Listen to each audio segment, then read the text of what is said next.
Here are some spicy questions for you. What if meat actually made us healthy? What if meat and animals play a massive role in keeping our environment healthy? And what if healing our fear of death, including the death of animals and our own eventual death, is intimately connected to the healing of our guts and nervous systems and also our connection to nature? Welcome to This Plus That. It's a show about connecting the seemingly unconnectable and why it matters. My name is Brandy, of course. I'm your host, and I spent nearly 10 years as a vegetarian. So I know exactly how upsetting even hearing these questions can feel. And I know what it takes to wrestle with these questions. I'm hoping that if they are questions that incite something in you, like a lot of emotion, that you will bear with me in a little bit of trust in knowing that this conversation is vital, I think, to the health of ourselves, the health of our communities, and the health of our planet. And that's because in today's conversation, I talk with Kate Kavanaugh about the intersections of meat plus health. Kate is trying to figure out what it means to lay the groundwork for herself, for human health and ecosystem health alike, for farmers, for the next generation, and beyond.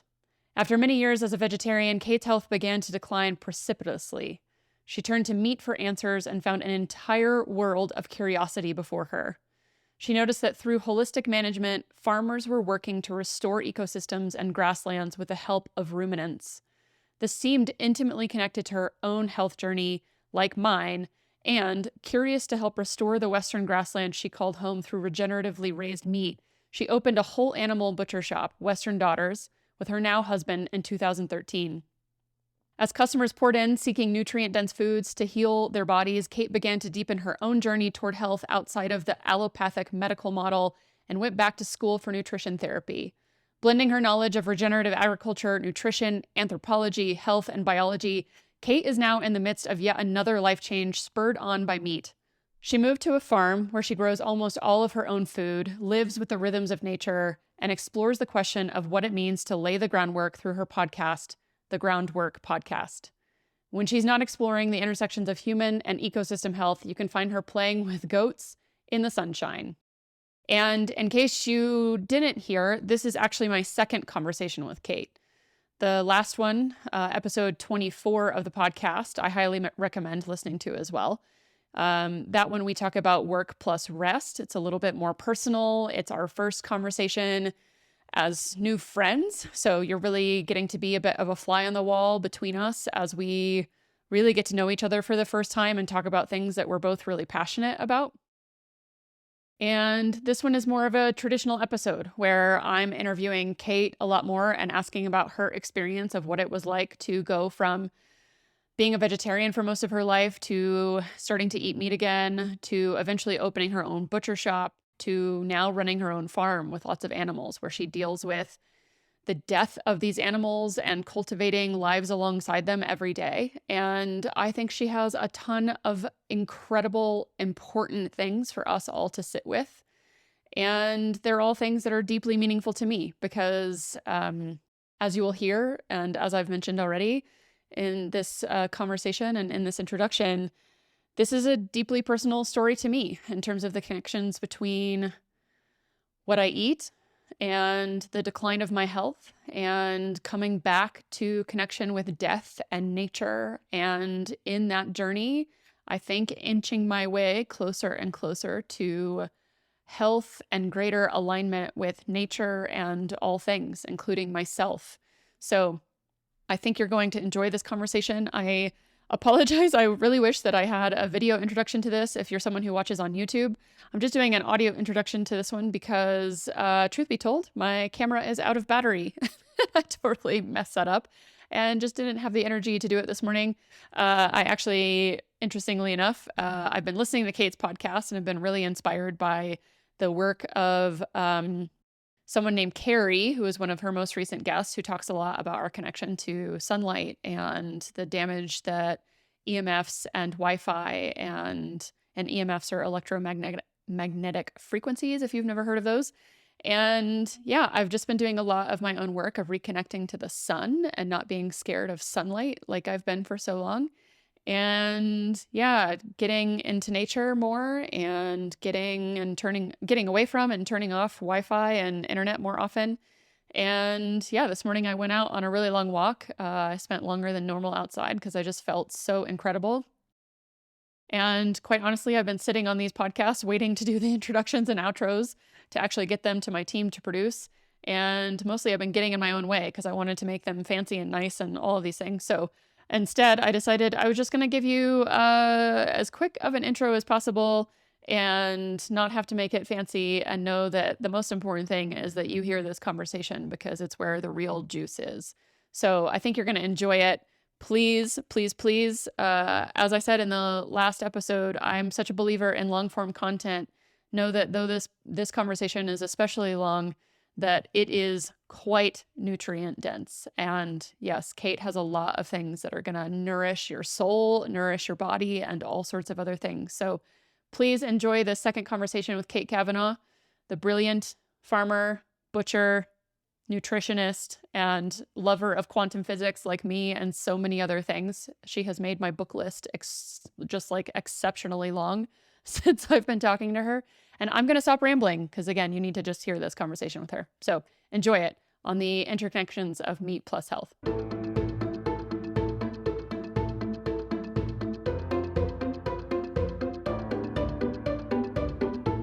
So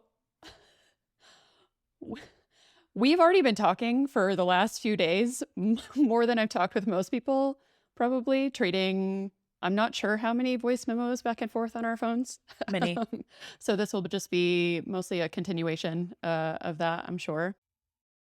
But I did want to start with a quote from Underland from Robert McFarlane, which is super short and just says, "We're part mineral beings too. Our teeth are reefs, our bones are stones, and there is a geology of the body as well as of the land."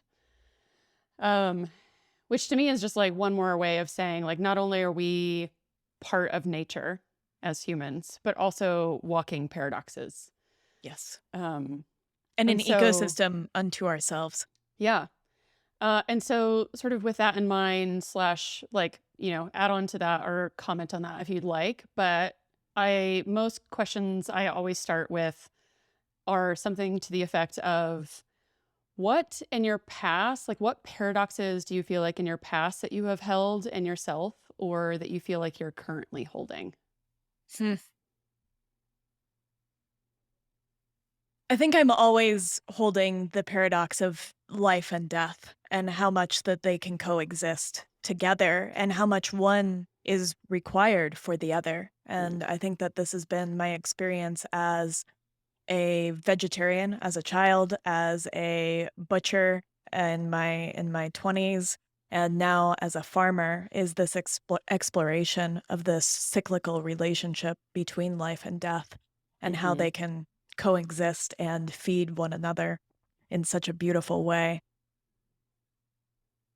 I feel like most of my life has been an exploration of paradox and of how two seemingly incongruent things fit together. And I think sometimes that has just been, and you and I have talked about this a lot, me and the world, right? But I feel like an alien on this planet at times, how I fit into things. But I think that exploration of life and death, as well as the conversation of things that have become paradoxes that I'm not sure should ever have been paradoxes.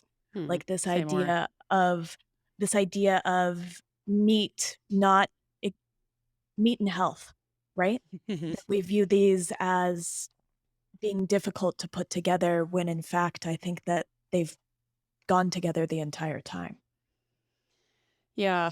And I mean, I think that quote to me also is, I mean, it speaks to life and death. And I mean, if our teeth are coral reefs and our bones are stones, like we are, like even as humans, sort of constantly walking death, but we're also alive, meaning like, that has all come from things that have theoretically Yes. died, but now make up parts of who we are. And, I think we've both geeked out a bit about Andreas Weber and the conversation that I had with him about love and death. And, I think what I love about his work is that sort of tension between, like, death can't exist without life and life can't exist without death, but like also that we are always in and out of things. Like there is a constancy of which, like, we've seen ourselves as separate often from nature, but are literally made up and constantly in exchange. Like our cells are in exchange with what we eat. They're in exchange with the people that we're in relationship with. They're in exchange with literally everything around us. And even also one of my former guests, Asia Dorsey, who talked to me about microbes and spirituality, talks about like the fact that we are always becoming. We're becoming the sheets that we're sleeping on. We're becoming the towels that we use, So this idea that we're like always in and out of things at all times.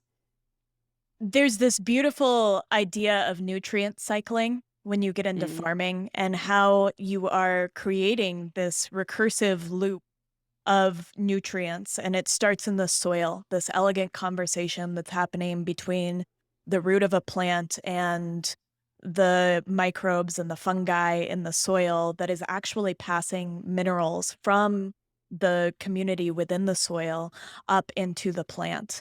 And yeah. they are making this elegant exchange. And then that exchange is being held by the ruminants above that are eating the plants, that are those minerals are accumulating in their fat, in their meat, in all of these tissues. And they are, by the action of eating, deepening and strengthening the root systems of that plant, hopefully, within a good context of grazing. Hmm. And then they are, in turn, dropping manure and urine that is adding nutrients back into the soil, adding microbes and life back into the soil, as well as helping to break down the grasses themselves so that they can get recycled into the soil. And then we Hmm. are eating the ruminants and all of those nutrients, and not just minerals and vitamins, but also phytochemicals that were inside that plant matter are coming into our bodies. And then we are having this elegant conversation with our environment and those around us that is communicating all of this and tending to the land. And it just creates this beautiful recursive cycle. Yeah, I was thinking about in prep for this conversation last night, this line that Andreas had in our conversation that I've been sort of bereft about not actually digging in deeper with him on because I knew what he meant, but I wish I would get him to like expand on it because it's just so beautiful. But he said this line, which was, "My practice or my goal in life right now is just to become more edible." Mhm. And I thought that was so beautiful. This idea that, again, like we are in sort of constant relationship with all things and things are in and out of us at all times. And we are in and out of other things at all times. And it's not just that we eat other things, it's that, like, how are we and our own bodies also dense with nutrients? Like, are Yes. we deficient in nutrients? How are we being edible? And, I was talking with a friend the other night too about the idea of pregnancy and birthing children and all of this. And, she was like, when I talk about food, it's not just me. This isn't about just like healing my own chronic illness and my own health. It's about like my children and my children's children and all of that. And I was like, even if I'm not sure that I want to have children, but I was like, even if I don't, for me, this is like, I I provide nutrients when I die to wherever I'm buried, like how am I then getting recycled into the rest of it? And so I love that idea of like, how am I becoming more and more edible? I Um, think there's this aspect too of the symbiosis that we have with all of the bacteria and fungi and viruses that are just existing in our body that outnumber our cells logarithmically. And mhm, so there's this idea of are we us, because our DNA is way outnumbered by all of these other things that are populating us. mhm. And so are we just a vehicle for that life? You could look at it through that Yeah, lens where we are just a vehicle for microbial life to further its viruses and all mission kinds of things. here on Earth, as opposed to really being ourselves. But I also think in that same thing that you said, that we are here to heal intergenerational epigenetic shifts Hmm. for our children, whether and I'm at the same place that you are, that I'm a little bit unsure if that's what I want, but I really believe that when we begin to heal one person in the collective, one body within the collective, one little parcel of land within the collective, that that is part of healing the whole. Yeah. And so that is sacred work. Yeah. I mean, these are not right. These ideas are very indigenous. Like they have been around for a really, really long time. Right. But yeah, I think and when I say we, at least white people are like coming back around to this idea of like our understanding. And even in your most recent episode with about interconnectedness, that it's like, um, yeah, that we've maybe just forgot, I think Yeah. at some point along the line. We've had this rift that has happened between us and this idea that we are a part of nature or part of the environment. And I see this all the time, that we speak about the environment in a way that it is extrinsic from us. It exists outside of us, but really we are a part of the symphony that is the environment. And Yeah. I think that there are a lot of fingers, and in that episode, we point some fingers around where that break might have Right. begun to happen, where we didn't view ourselves as part and parcel of nature. Yeah. But because you have such specific knowledge, I think, as both like a nutritionist and a butcher, and, like you've mentioned all these transitions that you've made in your life, and a meat eater and now a farmer, what is actually happening in our soil and how is it connected to our bodies? Which I'm sure is a very large question. Yeah. I was like, oh, Dear okay. Kate, what's going on Yeah. in our soil? I think this is complicated. And I think that one of the ways that I like to look at this is through the lens of human health, because I really think that human health and environmental health are mirrors and analogs for one another, that we see reflected in the decline of human health and fertility, that same decline in soil health and fertility. Mm-hmm. And we see a decline in our nutrient status as humans at the same time that we see a decline in the nutrient status in soils. And I don't think that any of this is coincidence, but really a reflection of how deeply interconnected we are with that massive organism that is soil. And so Mm-hmm. we have to go back to this idea that there are over 1 billion microorganisms in a single teaspoon of soil. And that is such a radically massive number that I think it's honestly incomprehensible until Mm-hmm. we imagine just how many microbes we have sitting in our gut, in our soil, Mm-hmm. and that it's very similar. What is going on in our soil? Whew. Well, let me also say, like, that felt like a good place to sort of mention. I can't remember if it was in your intro episode of your podcast or in your conversation with Alicia Brown in the intro. I think it's probably in the intro of that episode where you say, like, you refer to soil as like it's a fucking universe. It Which, is, yeah, like, and yeah. I love to, like, just how you talk about your sort of astonishment as someone who, like me, is also interested in physics, that it's wild to think that we know more about space than we do about soil. Like I the think about this often. I Yeah. think I think about all the stars in the sky, and then I think about all the microbes in the soil, and it far outweighs what we know about the universe, Yeah. just statistically, not even what we can see. And I think it's really interesting that we look to the stars for this idea of salvation, for this idea of forward thinking, when what's under our feet represents a larger universe in many ways, and one that's very close to home.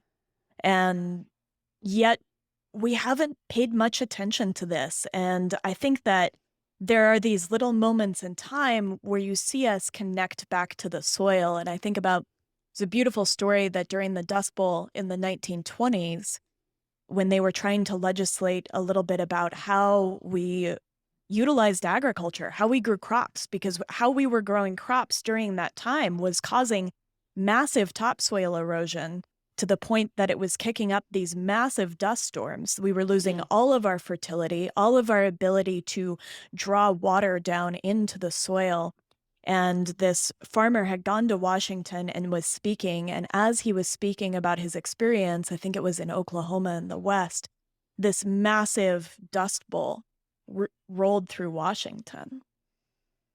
And so there was this moment that we had where maybe we could have connected with what are we doing here that is causing this incredibly fertile sea of soil, which is really what the American West, the prairie was. When Mm-hmm. we headed west in a colonial way, what we saw was just massive fertility, but something that we didn't understand. The grasslands are a very different organism than the rainforest, and yet they have the power to capture more carbon than Mm, trees and to sink it into soil and to turn it into these minerals and nutrients that are then bioaccumulating up the food chain, like we talked about mm, in the beginning. And then we see, and I always go back to this from a historical perspective because I think that some of the different things that happen are important along the way. In the 1970s, we see the Secretary of Agriculture, Earl Butz, say we have to get big or get out. And that was really the death knell in the small American family farmer. And it really mm-hmm. transitioned our food system to one of much more decentralized small farms across the country into a handful of corporations owning the majority of that food chain. Mm-hmm. And I think that really leads us to where we are today. And around that same time, you also see the rise of processed food. You see the vertical integration of growing these monocrops throughout the United States and then throughout the world. A lot of that is grown in South America now. Mm-hmm. And we see the concentration of that into processed foods Mm-hmm. and into the destruction, I think, of our health. And I think that's part and parcel. And so here we have these parallel tracks of soil health and human health. And we know that we lose, I think it's over a ton of topsoil per person in America. It's, per year that just washes away. And that amount of fertility washing away is wild. And in that same vein, you see a decline in sperm counts since 1960, over 50%. And you see 1 in 3 women having troubles conceiving. And so our fertility is literally blowing away into the wind. And it's hard for me not to see that those two things must be connected. Yeah, I think again in your conversation with Alicia Brown, there's a point where she's talking about like you can taste life in your food. Like one of the things that's really brilliant about ecology and like the way that the world works, that nature works, is that things that are more beautiful, we're attracted to them. Things that taste better, we salivate more over them, right? And it's interesting to me, like I was listening back to it this morning and just thinking like it doesn't even feel like you're saying like this frustration I have and like talking about paradox where you're like it's not even a paradox anymore. It's like so obvious to me that like the life in our soil is the life in our food, is the life in our bodies, is the life that we're able to create when we procreate. Like, and the more that like one part in that chain is devalued of life or is lacking aliveness, the more the rest of that chain lacks aliveness. And Yes. of course, that chain is so much bigger. It's also the work that we do in the world. It's like so many other things. And so, I love too, like, there's a part where she's talking about how, like, they've done research on how even a lot of oranges don't even have vitamin C in them Mhm. anymore. And it's like, it just reminded me of this line I use all the time from Robin Wall Kimmerer's Breeding Sweetgrass, where she says something like it's like our spirits are hungry while our bodies are full, Hmm. meaning that like we have somehow eaten and eaten and eaten and we're busy and we're busy and we're busy, right? Like we do all this work, we eat all this food, we're consuming basically empty calories, and not just in the food that we eat, but in the work that we're doing, in the soil that Yes. we're cultivating. Like it's In the media we're consuming? yeah, and the media we're consuming. So it's just a constant, like it doesn't even feel like a mirror. Like it's just it is the same. Like the all of the busyness that we're doing and the food that we're eating and the lack of fertility, like all of these things are the same thing. They're not even related. I feel like it just feels like the same thing. And um, I love also that Alicia said something about like once you taste an incredible carrot or like bell pepper or something or tomato, like I feel like a lot of people have had more experience of like eating a strawberry for the first time that was actually like a nutrient dense strawberry or a tomato or something, and just being like, oh my God. And it's not just that it's delicious, it's that like nature built in a mechanism for us to understand what was actually filled with more life. And it's that it tastes better. The pork that we eat tastes better when it's been given a better life. Like the soil then therefore has to be better in order to grow that more alive food, right? I'm sure you, yeah. Go ahead. I think you said a couple of really important things in there, and the first of which, it's not a mirror. And I love that. I hadn't thought it's not a mirror. It's just this cascade of interconnections, and we can draw many connections, right? Again, between work, between health, Right. between food, between all of these different things, and just see how deeply interconnected that system is.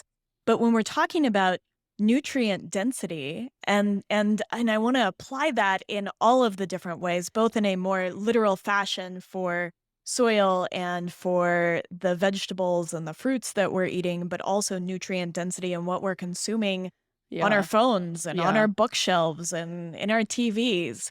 Before I But let you launch into that, can you make sure that you yeah. just actually explain briefly what nutrient density actually is for anyone who just has Hmm. zero clue about what that even means? Hmm. Yeah, let's talk about that. I don't know if I have a good description off the top of my head, so I'm just gonna Yeah, do just my riff because best. I don't need the scientific one. I think just like a basic understanding for folks who just don't actually have never even realized that there are more or less nutrients in one carrot to another. Yeah, when we're talking about nutrient density, we're talking about all of these little chemical messengers that are inside of our foods. And you can call this, when you study it from a scientific term, it's called metabolomics. And so you're looking at the metabolomics of a carrot or of a piece of meat.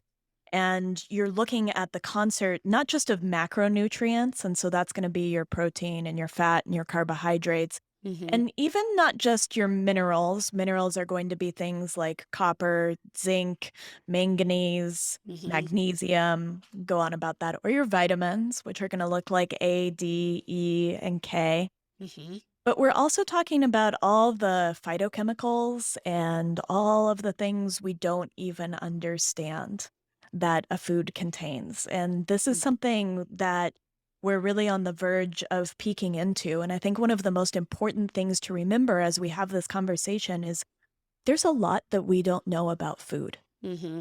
And it's really easy to reduce Yeah. it into a macronutrient profile of, Yeah. okay, this carrot has 30 calories and it has some beta carotene and it has a little bit of vitamin C and it has some carbohydrates in the form of these complex sugars. There's also a lot going on that we don't even understand. And and I'll get into this later, but there are two really interesting gentlemen, Fred Provenza and Stefan Van Vliet, that are really beginning to look at just this concert of things that are happening inside of our food. And they've measured between 60 and 70,000 metabolites just in beef alone. And so these are just molecules of what? We It's don't like even dark know. matter.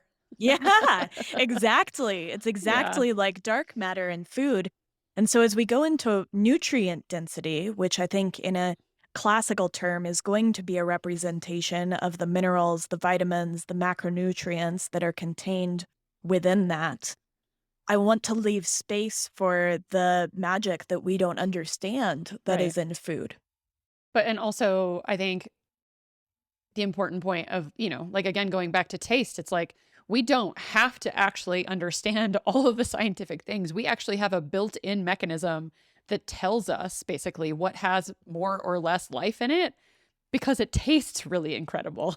Not only that, but we have a built-in mechanism for understanding our unique nutritional deficiencies in Mm, terms of minerals or vitamins and how to seek them out in food. And we have deeply lost connection with this intuitive sense of being able to feed ourselves, and I mean truly feed ourselves what our bodies are looking for. Mm-hmm. And there's a great book called Nourishment by Fred Provenza, where he looks at the way that animals are able to determine their unique mineral and vitamin deficiencies and to seek them out in the plant matter that they are consuming. And you see this to the point that if you take a sheep and you deprive it of phosphorus, and this was a really interesting point in one of his studies, they deprived these sheep of phosphorus and their phosphorus levels weren't dropping. They were, well, but there's no phosphorus in the environment. There's no phosphorus for them to get into. These sheep were reaching over the fence into a different research paddock to eat the manure of the sheep that were getting phosphorus so that they could Wow. fulfill that deficiency in their own bodies. If you give single minerals out to ruminants in a pasture, they will select what their particular biology needs. It And reminds me, go ahead. You yeah, can we finish. have this. We have this as humans. This has not been lost completely. I think it has been veiled and covered and societally hidden from us in the Mhm. way that we're raised and the foods that we have access to. But it's there. Yeah. I was just going to say, it reminds me of one of my conversations on the podcast was with a guy named Lincoln Carr, who's a brilliant quantum physicist and also a poet. If you've not listened to, I'm sure you would also love. We'll Um, listen to that one. but he has a close friend who at one point in life studied like the many, or at least like cataloged as many as he could sort of think of or like research types of intelligences, that there are so many different types of intelligence in the world. And that is just such a like very specific, wild, cool intelligence. It's like, it reminds me of listening to, I think it was a Radio Lab episode I listened to once that was talking about how trees feel or like kind of have a brain in their roots. Like if they know that water is nearby, will like go into a bucket over it and into it to like get water. And there is a kind of intelligence there that knows that, like, I don't know if it's like the filaments on the roots or something that feel the vibrations, that like, who knows, we have no idea what's going on. But There are chemical messengers between trees, and I don't know the full science behind this, but there are chemical messengers within trees that will alert neighboring mm-hmm, trees to a pathogen that is dangerous to them and will start changing the way that their interconnected root systems work. yeah, Richard Powers talks about this in The Overstory, which mm, is fiction with some nonfiction mixed in. yeah. Um, I love too though, like there's a part in your conversation with Alicia where in terms of like when you're eating really incredible food that is nutrient dense, that like once you taste it, it's hard to go back. And I was watching your Instagram stories the other day too, that was just sort of like you remarking on like once you start to like actually connect with life in this way, like to be closer to your food, to be more in tune with nature, all of these ways that actually feel deeply meaningful to you, that it's like all you crave is more and more and more of it. It's almost like the sheep going after the manure for the phosphorus. It's like, I now understand I have a deficiency and all I want is deeper and deeper and deeper. And I quote this from Audre Lorde all the time, but I think it's beautiful in case you've never heard it, which is from Uses of the Erotic, that just says, once you, or no, the erotic is a measure between the beginnings of our sense of self and the chaos of our strongest feelings. It's an internal sense of satisfaction to which, once we have experienced it, we know we can aspire. For having experienced the fullness of this depth of feeling and recognizing its power, in honor and self-respect, we can require no less of ourselves. And I think that's been my experience. And I feel like partly speaks to why you and I both feel like this conversation is deeply rooted in the whatever purpose it is that we're here to fulfill. Because whether it's metaphor for us or directly true, I mean, as a farmer, this is like directly true, but like in my own world of like food and chronic illness, like it has become such a metaphor of direct connection to life that like once I actually started connecting to myself and to the environment and to nature in this way, it was like I mean, before we were technically recording, we were also talking about like an inability to go back to, like, we're not very employable people. No. And I think part of that for me is that, like, once you actually also start to do work that you care about, like, it has become physically, mentally, emotionally, spiritually impossible for me to envision what it means to go back to less nutrient dense work, you know? Um, but yeah, there's something in there, I think, that it's like your body knows that, like, once you've tasted it, there's just no returning. Or at least that, like, maybe you're not able to do it fully right away, right? Like, this has been a process for both of us, but that Mhm. um, you crave more and more of it, the same way that you crave more delicious food and food that's like nourishing once you actually taste what nourishing food is like. I have this deep curiosity about the void that exists within us, and I've thought a lot about it, and I think we see it as a symptom of most of the things that are happening within our Mm-hmm. culture, that something is really missing. And for a long time I really believed that that thing, that sort of intangible that was missing, was our connection to our food. That for many millennia as humans, it has been our full time job, as it were, to hunt, to gather, to prepare, to preserve, to cook around a campfire, to eat food. That was really what categorized the biggest part of our time I throughout the love that day. life. I want more and more of that. That's all I want. That's all I want in life. Yeah. And so I felt initially that we were attempting to fill this void, that our connection to our food, because even as we go into the dawn of agriculture 10,000 years ago, we're still in deep connection with our food. That connection has shifted a little bit. It's become a little bit more hierarchical in a Mm-hmm. way that I think is potentially problematic. But we are still in connection, and it's really within the last 100, 150 years that we have lost that connection with food. And I really felt that we were seeking it. And I think it was a reflection of me. I was seeking it. I was seeking Mm-hmm. that connection to food through being a vegetarian, then through being a butcher, and then through being a farmer. But the further I dive down that rabbit hole of, is this it? Is this what is going to fill my void or the void? I think it's just connection, period. It's all the different ways that we are connecting to ourselves, that we are connecting to each other, that we are Mm-hmm. connecting to our environment, that we are connecting to our food, that this is the piece that might be missing in terms of nutrient density, is just to have these nutrient and laden things in all arenas of our life until we reach that level of satiety, that you're just hungry for more. I don't know if you Mm-hmm. can reach satiety. And I think that you have a big piece of this puzzle in everything is tending towards more aliveness, is something that I hear you say in Mm-hmm. your podcast. And so I think that we too are tending towards more aliveness. And when we Mm-hmm. find that aliveness in connection with all the other living things within our environment, Mm-hmm. we just want more. Yeah. And there's something I think that is related to, like, my take on aliveness, which is, you're sort of commentating on a lot of your work about how healing, and we talked about this some in our first conversation together, but like how healing is innate, like that our bodies want to heal, right? And also for anyone who's listening who's like, hold on a second, I'm going to need to understand how Kate went from becoming, like, from being a vegetarian to becoming a butcher to becoming a farmer. Don't worry. I'm going to force her to say that too.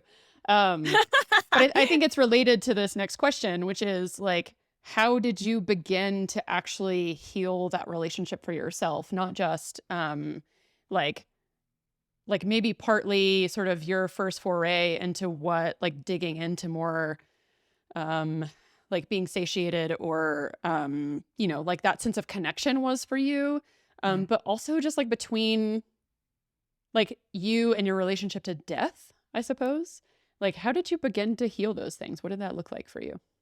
I think that actually kind of takes us through that story of Yeah, what it I means think to that's go sort of my from intention. vegetarian to Yeah. butcher. Yeah. So There was a lot of death in my childhood. It was a very present force for me, and it was something that I really wanted to avoid. It felt so big and so dark and so heavy, and I felt it in my immediate environment on a near daily basis, and it was really hard to hold, and I remember as a little kid, I would watch that scene in Bambi where they shoot the mother, and I would watch it on repeat. Oh I'm my like God, 5 years Kate. old.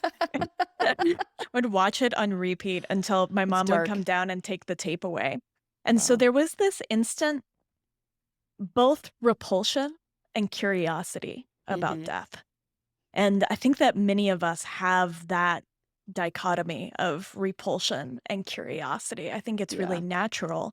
And from there, there's a I watched the movie Babe, and being the sensitive child that I was, decided that I didn't wanna participate in animal agriculture and made this big declaration that I was going to be a vegetarian, which my parents allowed me to entertain. I was very willful, and that evolved over time, and so initially I was just a child and I would save my allowance to save turkeys for Thanksgiving and then send me a little picture of the turkeys, and I had this whole wall of all the turkeys that I had saved using my allowance for Thanksgiving. And then I became a teenager in the punk rock scene, and veganism and PETA were very popular. And it also began to take on this environmental lens that I was really concerned about what animal agriculture was doing to the environment. Hmm. And then I reached the age of 20 and my health was declining precipitously. I had no energy. I had a lot of digestive issues. I had massive brain fog, anxiety, depression. My period was irregular, and I didn't know what to do.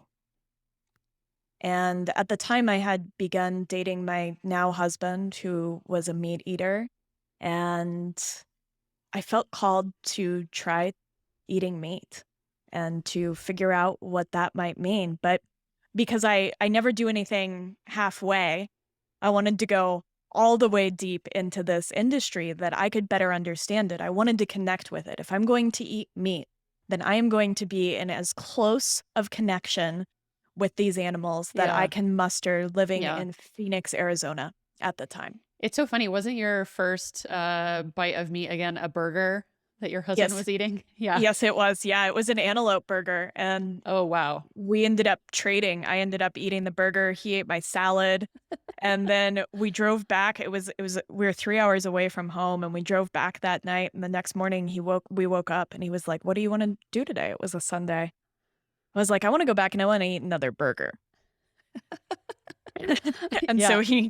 he drove me another 3 hours to go eat another burger. Yeah, which is super funny because I'm just realizing actually even knowing that story, and if you want like the full story of that is actually in the introduction episode of your podcast so people can hear even more detail, but I'm just realizing personally that like I mean, of course my story follows a somewhat similar trajectory. I wasn't a vegetarian since the time I was little, but I became a vegetarian sometime I think in my early 20s, early to mid 20s. And I was sort of coming at it from I was doing a lot of anti-human trafficking work. I was really involved in anti-human rights or human rights stuff, not anti-human rights. I was involved in human rights work, a lot in grad school. It was sort of the basis of my master's degree. And I was doing this internship at an anti-human rights organization. And one of my one of my like sort of colleagues, one of the other interns, was starting a CSA with her husband. And so I got really into that and started watching a bunch of like food documentaries like Forks Over Knives and, you know, everything that was sort of coming out at that time that was like meat bad, meat bad. And seemed pretty convincing. So started to turn vegetarian and eventually like ate mostly vegan at home. But similarly, within a few years, my health started to tank. Like your list of symptoms is basically exact to mine. And so we both know someone named Seth O'Donovan. And the first time I ate meat again was I was helping her with, I've mentioned this on the podcast before, even with Andreas Weber, but I was helping her with a project in the Carbondale Valley in Colorado. And there was a local restaurant there that was just a burger place that had like local burgers. And I was just like, I was in relationship, I was friends with Seth. And so like we were talking a lot about vegetarianism and meat eating and all this. And I was starting to consider like what it would be to eat meat again. And I ate a burger for the first time and had sort of a similar response that was like, holy cow. Like, Yeah. I I mean, have been missing it for so long. transcendent. Yeah, totally transcendent. And especially like it's delicious. It's probably more nutrient dense because it came from local cows that were probably treated well. But like because of that, like the farm that Seth was working on was the oldest family farm in the Carbondale Valley, and it was right next to Sustainable Settings, which is sort of nationally famous for being, I think, the first, if not, or at least one of the first biodynamic farms in the country. And I was up there at one point, one weekend or something, and they were hosting a ceremonial killing and feeding of the valley. Like all of the farmers were welcome to come eat at the farm, but you got to go in the morning before they started cooking to like actually watch the animals being slaughtered. And I was like, sort of in a similarly intense place where I was like, listen, if I'm going to do this, I have to understand directly what it is to be in relationship with death and to see the animals that I'm about to eat, who are about to feed and nourish my body, be killed. And I watched a lamb getting slaughtered, which is still like, it's as affecting today to me talking about it, like as it was watching it then. And that's sort of the point, that like I actually now have like a physical embodied experience of what it is to respect the fact that like my life is dependent on other death. Yes.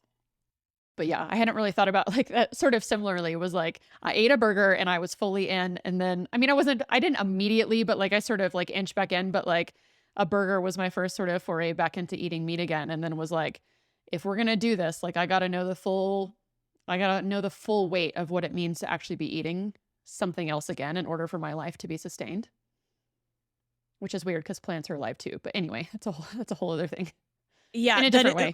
how we view life and what we categorize as life Right. and the hierarchy of importance within that fascinates me. Right. Is something we can get into or not, but Yeah. that moment when you want to be all in, you want to connect and understand you want to peel back the veil on the food system, at least in one more alternative food system. And I think that what you and I are talking about is very different than conventional agriculture. Right. And I did the exact same thing. I dove into visiting farms and ranches and talking to farmers and ranchers and learning more about the ecology that went into ranching and holistic grazing and what was not at that time deemed regenerative agriculture. But I also went deep into cooking and learning how to interact with these different meats that I had not grown up with, and I dove right into organ meats. I just wanted to get to the literal heart of it. Heart was one of the first things that I Oh bought my goodness. at the farmer's market to cook at home, because I am just an all-in kind of girl. And within 3 years of eating that burger, I would open up a butcher shop. And that is I just dove in fully into this world because there was something there for me. There was a soul contract that was calling me to this relationship with meat, with death, and with exploring that conversation also with meat and the environment. And so I learned how to butcher. I opened up a butcher shop, Western Daughters, in Denver, Colorado, and just kept going deeper. And I just find these threads and want to pull on them to see where they, ended, not knowing that they had no ending, right? That when you just keep pulling. And I went to school to become a nutrition therapist, and I dove into doing all of this farm work with our ranchers and farmers and just wanted that. I wanted to farm myself. So did my husband. And so we really tried to teach ourselves through volunteering how to do enough that we could figure it out on our own, and then dove headfirst into farming. And I think within 3 months of moving to the farm, we had pigs, goats, chickens, ducks, geese, cows, just like full kit and caboodle. So, Yeah. just All a in. process of diving all in, but it was one that led to the other, and it was getting this really unique opportunity to see how meat was changing my body, and then to suddenly visit all these farms and ranches and to see how ruminants especially were changing the landscape through their impact and their Hmm. relationship with the environment in a really positive way that was healing Hmm. land. Hmm. And to see that intersection between meat healing both land and bodies, I was hooked. Yeah, I want to get to that, but I also I mean, I just feel like I have to acknowledge though at some point. I mean, the first question I gave you, which was like, what paradox have you held in the past, or like, what do you feel like you're currently holding? And these are like what I would sort of term almost like violent transitions, right? These are like major identity shifts. Like, I don't mean violent to the environment or to you necessarily, Okay. but like Well, I didn't they take are it that way. major identity shifts, you know? And I think it takes a certain kind of person to be able to hold that because I'm going to assume, number one, shitloads of people who are hearing this, and also many people that you've known in your past and spoken out about all of this before, uh, don't get it and are quite upset by it. And I've been there before, of course, because I've also transitioned from. I mean, I spoke about this some in a previous episode also that like I have also held a lot of those really violent transitions in my life and that I've lost a lot of friends over it. I've Mm, lost a lot of relationships. I've made a lot of people angry. Um, and it's hard to hold that. And I just sort of wanted to ask, like, I don't know about mm. some of your experience of the reality of like, um, of what that's been for you. And then I think also just like, yeah, for anyone who like part of setting up this interview, I was like, listen, Kate, like you talk about because this has been like sort of your message in the world that like your podcast has a lot of folks who are related to food and soil and farming and nutrient density and all of these things. But folks who are listening to mine are not like used to, I'm sure, like many of them, not used to me at least talking to someone about like veganism slash vegetarianism to meat eating, like that's a leap here. And so I was just sort of like, you know, we're not going to cut any of this out, but like be prepared. Like, I think this is going to be odd for some people to be like, Mhm. what's going on here? And I think, even I have close friends, some of the people who are like the biggest fans of this show, who I love and adore, who comment on it all the time and listen frequently are like, I was on a walk with one of them a few months ago before moving from Denver to Boulder. And he was like, I think my husband and I are starting to like try to eat less meat. And, I'm like listening to him already list all of the like, physical symptoms that he experiences and now starting to try to eat meat less. And internally I was like, oh my God, no. Don't do um, it.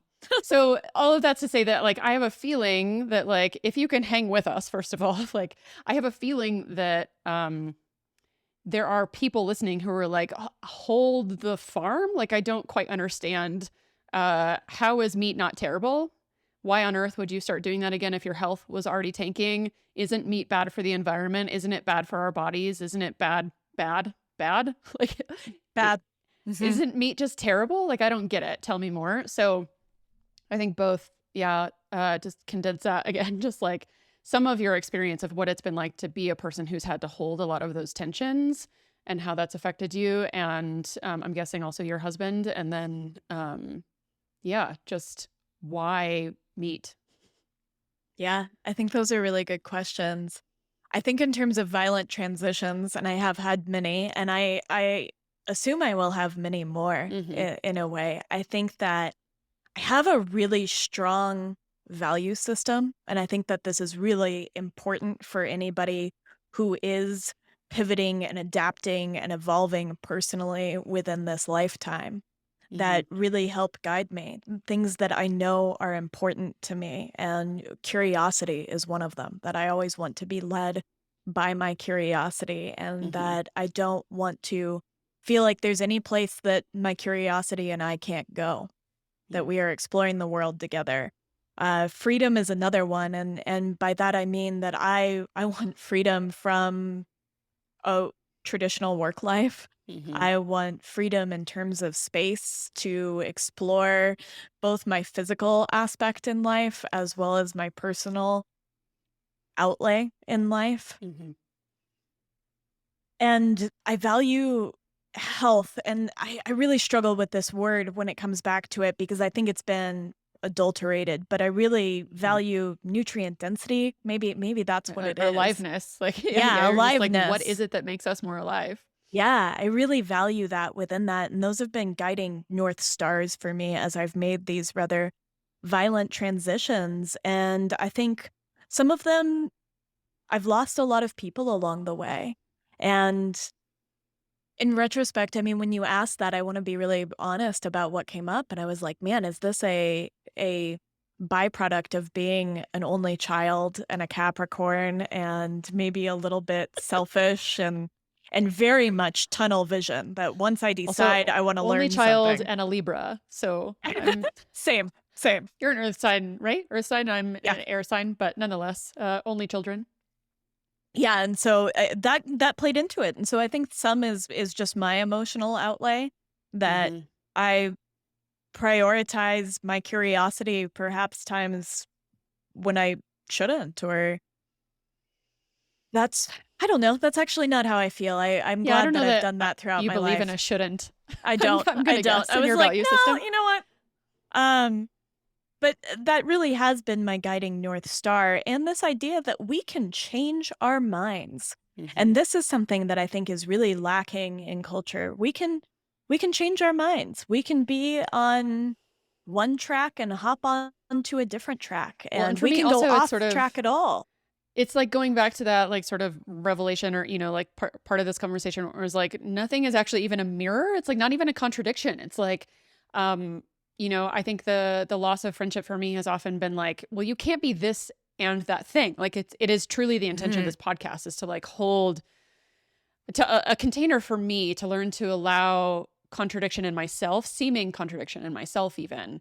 Like you told me your podcast is for you primarily, like it's for other people, but it's like really for you. And for me, this like was a deeply personal project that was like, I need for myself to practice outside of my own body what it is to like hold these seeming contradictions and not be so at war internally in my own self even. And Hmm. at some point, I think, like even in my episode with Emily on painting and prayer recently, I asked her about contradiction and she sort of had this brilliant, beautiful response that was just sort of like, I just don't even think that contradiction exists in the universe. Like, I think it's a byproduct of our minds, like the human mind. Like, I don't think nature ever is like, I don't know. I can't see how a tree is also water, is also, um, so, Hmm. yeah, for me, I think it's also been a practice of being like, actually just don't even know that vegetarianism and eating meat are really all that different.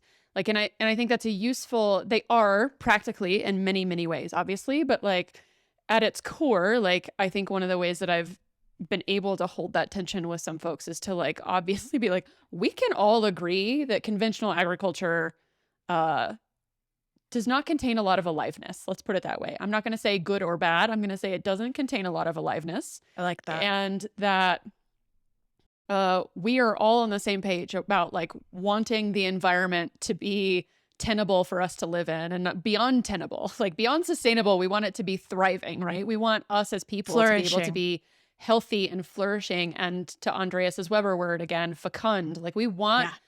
we all are trending toward aliveness. Like we all want that. So it's not like you are making bad decisions and we're making the good decisions. It's like, Hmm. where is it that we are actually one and the same, and just like a recognition that like it is all what you are me and I am you and we're all becoming and we're all the same thing. Like and when you get into physics, that's when it gets a lot easier also to be like, I don't know, like it seems like we're all just the same thing.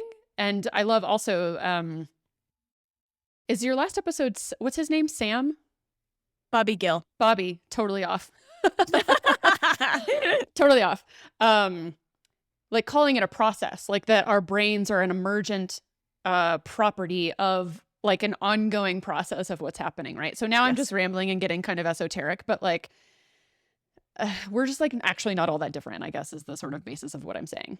You're talking about some really important concepts when we dive into why meat. You're talking about the need Thank to you for bringing us hold. back.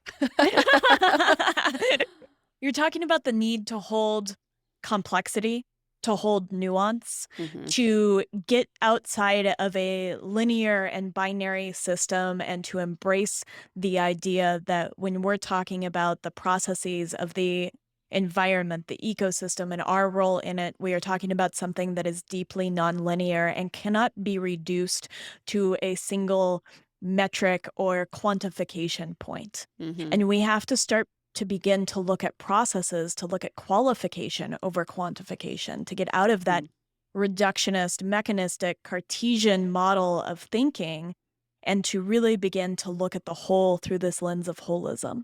Hmm. And I think that that's really important for entering this conversation around meat and Yeah. why meat. Yeah. And you said earlier, and I said I'd like to come back to, which is um, how on earth is meat healing? So let's That's the talk thing I about think is that. like so surprising for people, right? Because media, our disconnection from nature, big pharma, like all kinds of things. Like there have been lifelong campaigns that sort of tell us basically all of these things are bad: meat, dairy, fat, like all of this stuff. So how on earth is meat healing?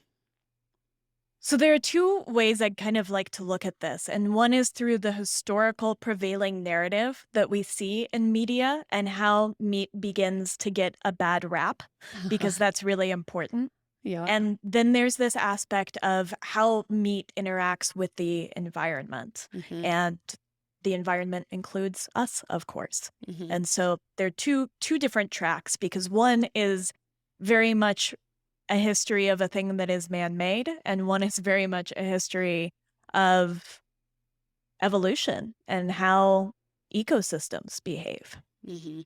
Where do you want to start? I don't know. Take your pick. Okay. So I think it's important to understand that meat plays a role in our evolution as Homo sapiens, that when we begin to cook meat, our brain capacity begins to expand. Mm. That all of the sudden we are able to get very bioavailable, very easy nutrients quickly. Hmm. And we call this, there's a hypothesis, I think it's called the elegant tissue hypothesis. And when we look at the history of our evolution and we look at great apes, they have so much more intestinal capability volume than we do. And Hmm. part of that is because they are just eating plant species, which require a lot of digestive force. Hmm. We're going to come back to this when we talk about ruminants, Yep. but they require so much digestive force and so much energy in their organism. Hmm. And when we begin to eat meat, our intestines begin to shrink because we're getting these bioavailable nutrients very quickly into our being. And that's Hmm. giving us an excess of energy. They're also easier to digest than plant matter. And that excess energy is then shifted to our brains, which begin to expand within the context of this evolutionary model. Hmm. At the same time, you have over millennia, you have this growing relationship between plants and the animals that eat them. And this is a really important and beautiful relationship. I think as consumers in today's day and age, we think that by eating something, we are killing it, that that is the end of it.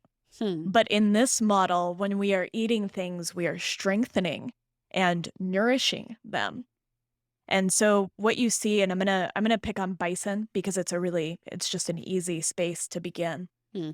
And you see a ruminant. And so what is a ruminant? Because we kind of have to talk about that too. Hmm. So a ruminant is, and Bobby in my latest podcast called them environmental engineers, which I Ah, loved. So a gorgeous. ruminant is an engineer of their environment. They have a very complex four-chambered stomach that works a lot like a fermentation chamber. Hmm. And they go through this massive process of converting cellulose, which is plant matter, into protein and fat.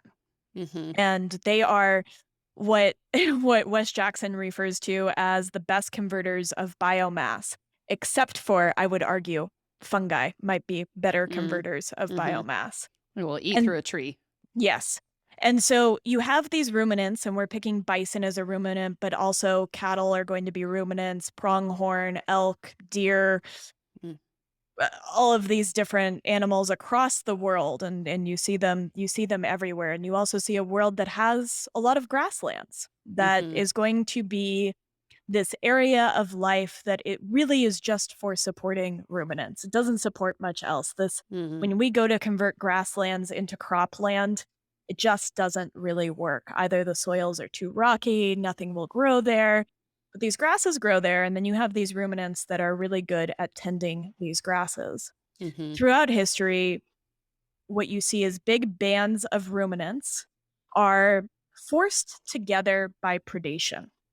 And Mhm. so, in the case of bison, we're going to talk about the American wolf is forcing this bison into a tight little herd that is moving across the landmass of the United States. And as they're moving, they're eating these grasses, which is then stimulating the grasses to grow stronger and deeper roots, while at the same time adding their manure and their urine, which is adding nitrogen and microbes and all of this nutrition back into the soil. And then when the bison are pushed and forced to leave that area, then the grasses begin to grow anew, this time even stronger than they were before. Mhm. And so this relationship between ruminant and grass species is critical for the growth, the maintenance, and the continued aliveness of both. Mhm. Fast forward, we now have a country that is chopped up into these little pieces of land, and we don't have a way for ruminants or for larger larger herds of animals to move across the ecosystem. And Mhm. so what we turn to is this mimicry of nature. How can we mimic nature within the context of a smaller piece of pasture? Mhm. Because when we don't have these ruminants on these pasture, they tend towards desertification. And so The desertification, pastures do. yeah, the Yeah. pastures tend towards less aliveness. They become dust, They basically. become dust, yes. Yeah. They It's not become dust. The soil, it's grasses die. dust. It's Yeah. dust. The grasses die. The biodiversity within that system, not just the ruminants, but also all of the small mammalian life and the birds, all of these Right. things begin to go away. So it tends towards less aliveness. Yes. And we develop these different lenses, and you can call it a lot of different things, and I don't like to get stuck in that. You can call it regenerative agriculture, you can call it holistic planned grazing, you can call it adaptive Gets real multi-paddock political when you dig into grazing. farming at that level. Yes. We're not gonna do that, and I think it's a little silly anyway. But we're just using what we know about nature to mimic that, and so we're creating small paddocks on a piece of land and moving a herd of animals in that way to help strengthen and improve grasses. And when we strengthen grasses, we also strengthen our ability to sequester carbon.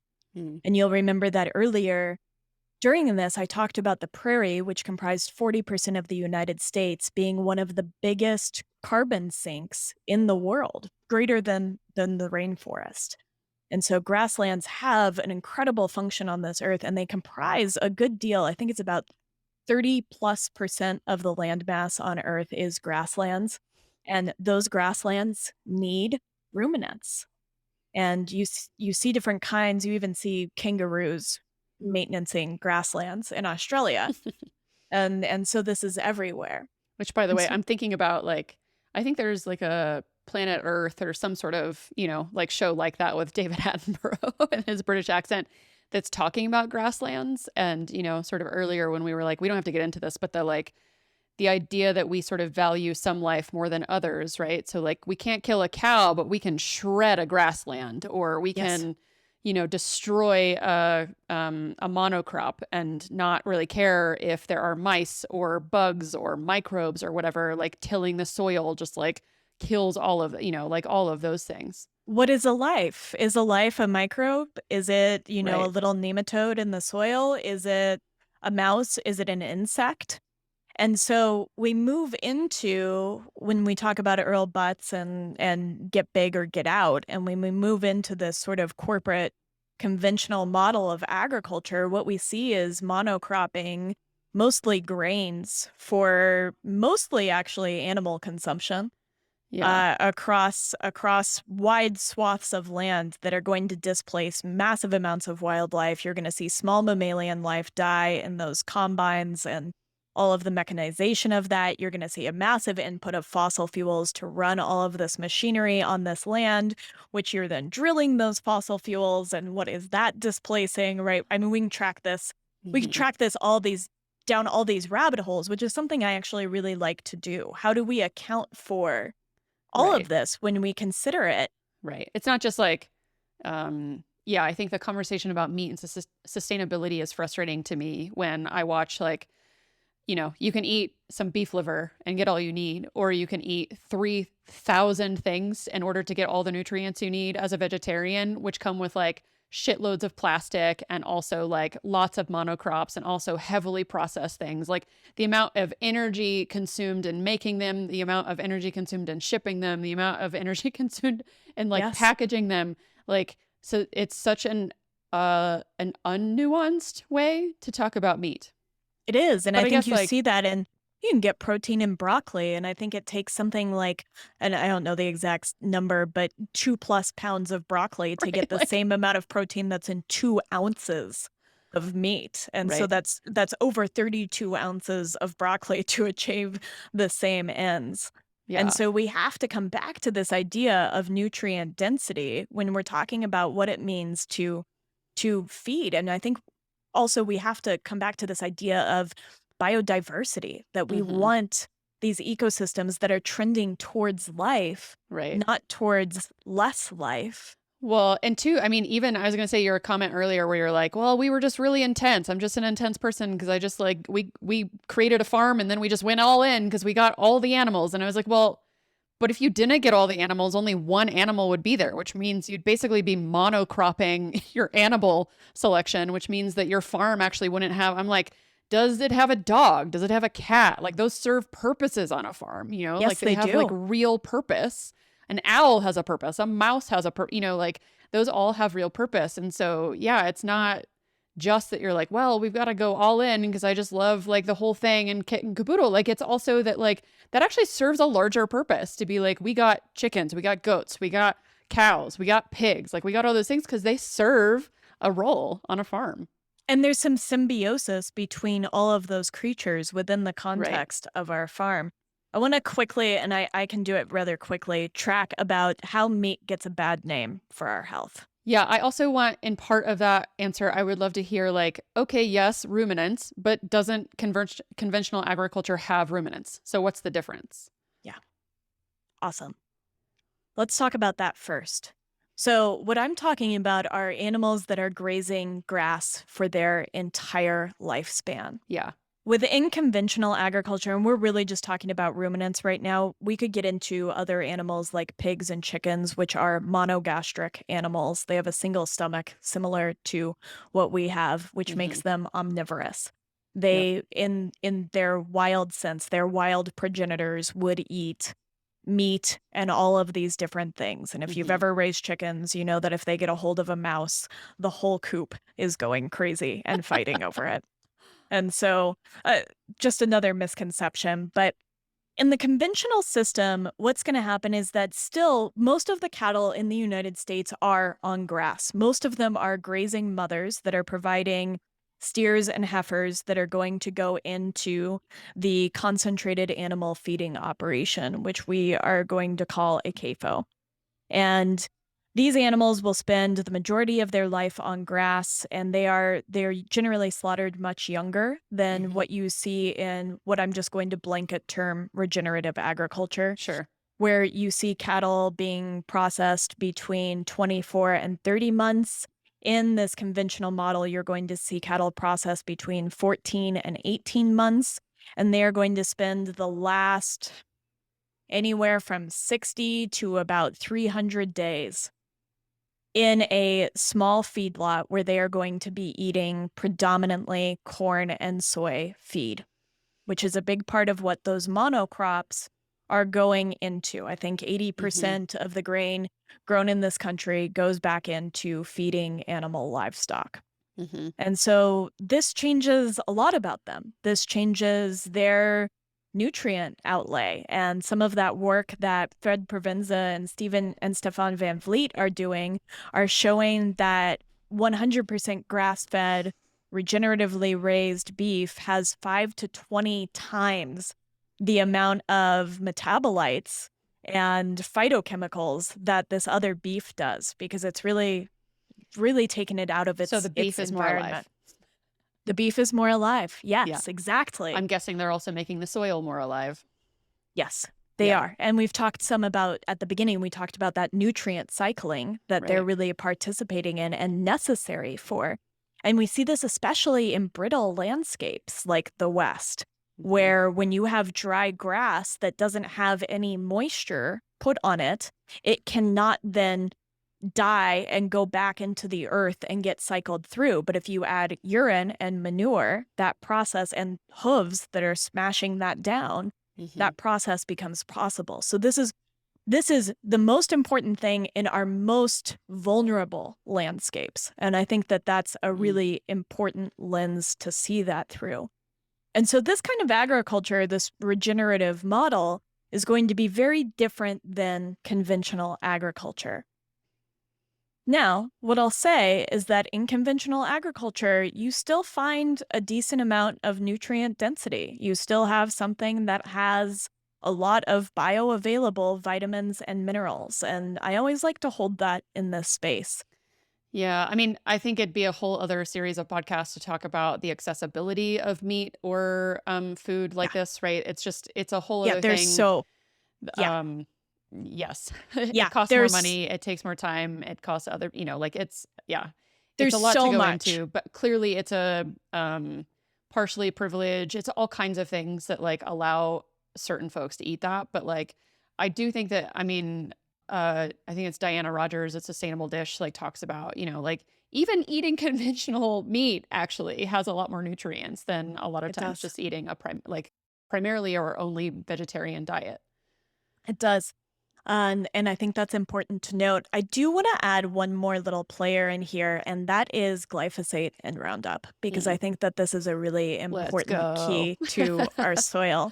Yeah. So within that conventional model, and for the most part, whether we're talking about animal agriculture or we're talking about large scale raising of soybeans for soy protein or large scale raising of any monocrops, we're talking about the need to keep weeds suppressed. And we use a Mhm. water soluble molecule called glyphosate, which is more colloquially known as Roundup, in order to achieve this end. And Roundup was actually patented as an antibiotic in the 1940s by a Japanese researcher who never saw its use within agriculture because it is an antibiotic and we do have all of these organisms within the soil. And so we are applying this en masse to our land and killing all of these, 1 billion microbes in a single teaspoon of soil. We are destroying this in the name of both animal and plant agriculture.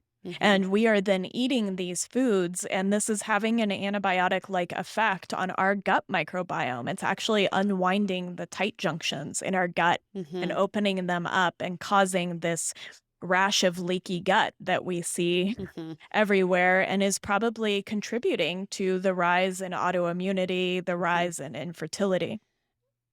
Can I interrupt really quickly cuz Please. I want to see if I can make a connection that I feel like is actually really important to make, which is the need for glyphosate on monocrops is necessary. Correct me if I'm wrong, because it's a monocrop, meaning they are more prone to pest and pathogen because they are isolated. Like they're Yes. just massive patches of a single organism. So Yes. pests are like, yes, please, let's get more of that. So then we have to add an external, or let's call it what's the word? Exogenous? Exogenous. Yeah. Like it's an outside force in order Mm, to keep that alive. I like that. And I think this is where we both get a little bit geeky and fall in love with folks like Charles Eisenstein. It's like, let's ask the bigger question, which is like, he talks about often that like the conversation around glyphosate is often like, yeah, but we got to keep these things alive. And you're like, hold on. The deeper question is, why are they so prone to pests in the first place?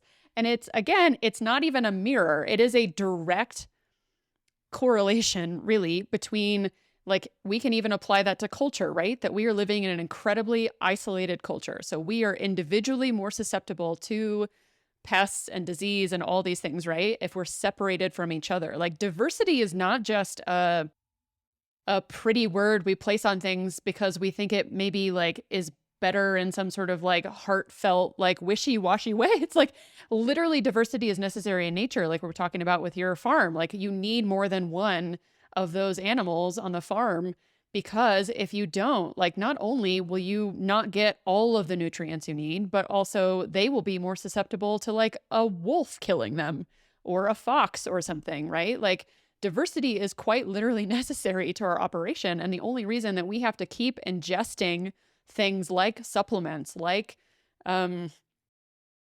coffee, like that's something that Charles talks about a Hmm. lot. Like we have to keep ingesting coffee because we can't internally create enough aliveness in ourselves in order to operate in the world. And instead of like being like, hold on a second, like, why are we not talking about the fact that like we even have to spray external sources or ingest external things in order to survive? Like, it's not like why supplements again, even like, why is it that we're even having to talk about supplementation and what's good or bad? Like, what's a good or bad supplement? The fact that we don't have nutrient dense food is the only reason we have to take supplements. Like, Yeah. Why do we need supplements in the first place? right, What is the root cause of that right, deficiency within us? right.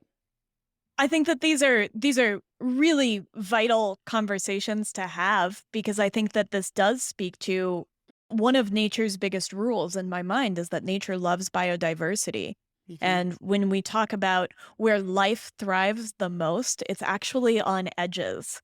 Within an ecosystem, you'll have something called an edge zone, and it's where a field meets a forest. And in that in between, Mm. life just explodes because it Life is in the loves middle. diversity. Yeah. Yes, it loves all the things that are happening in both spaces.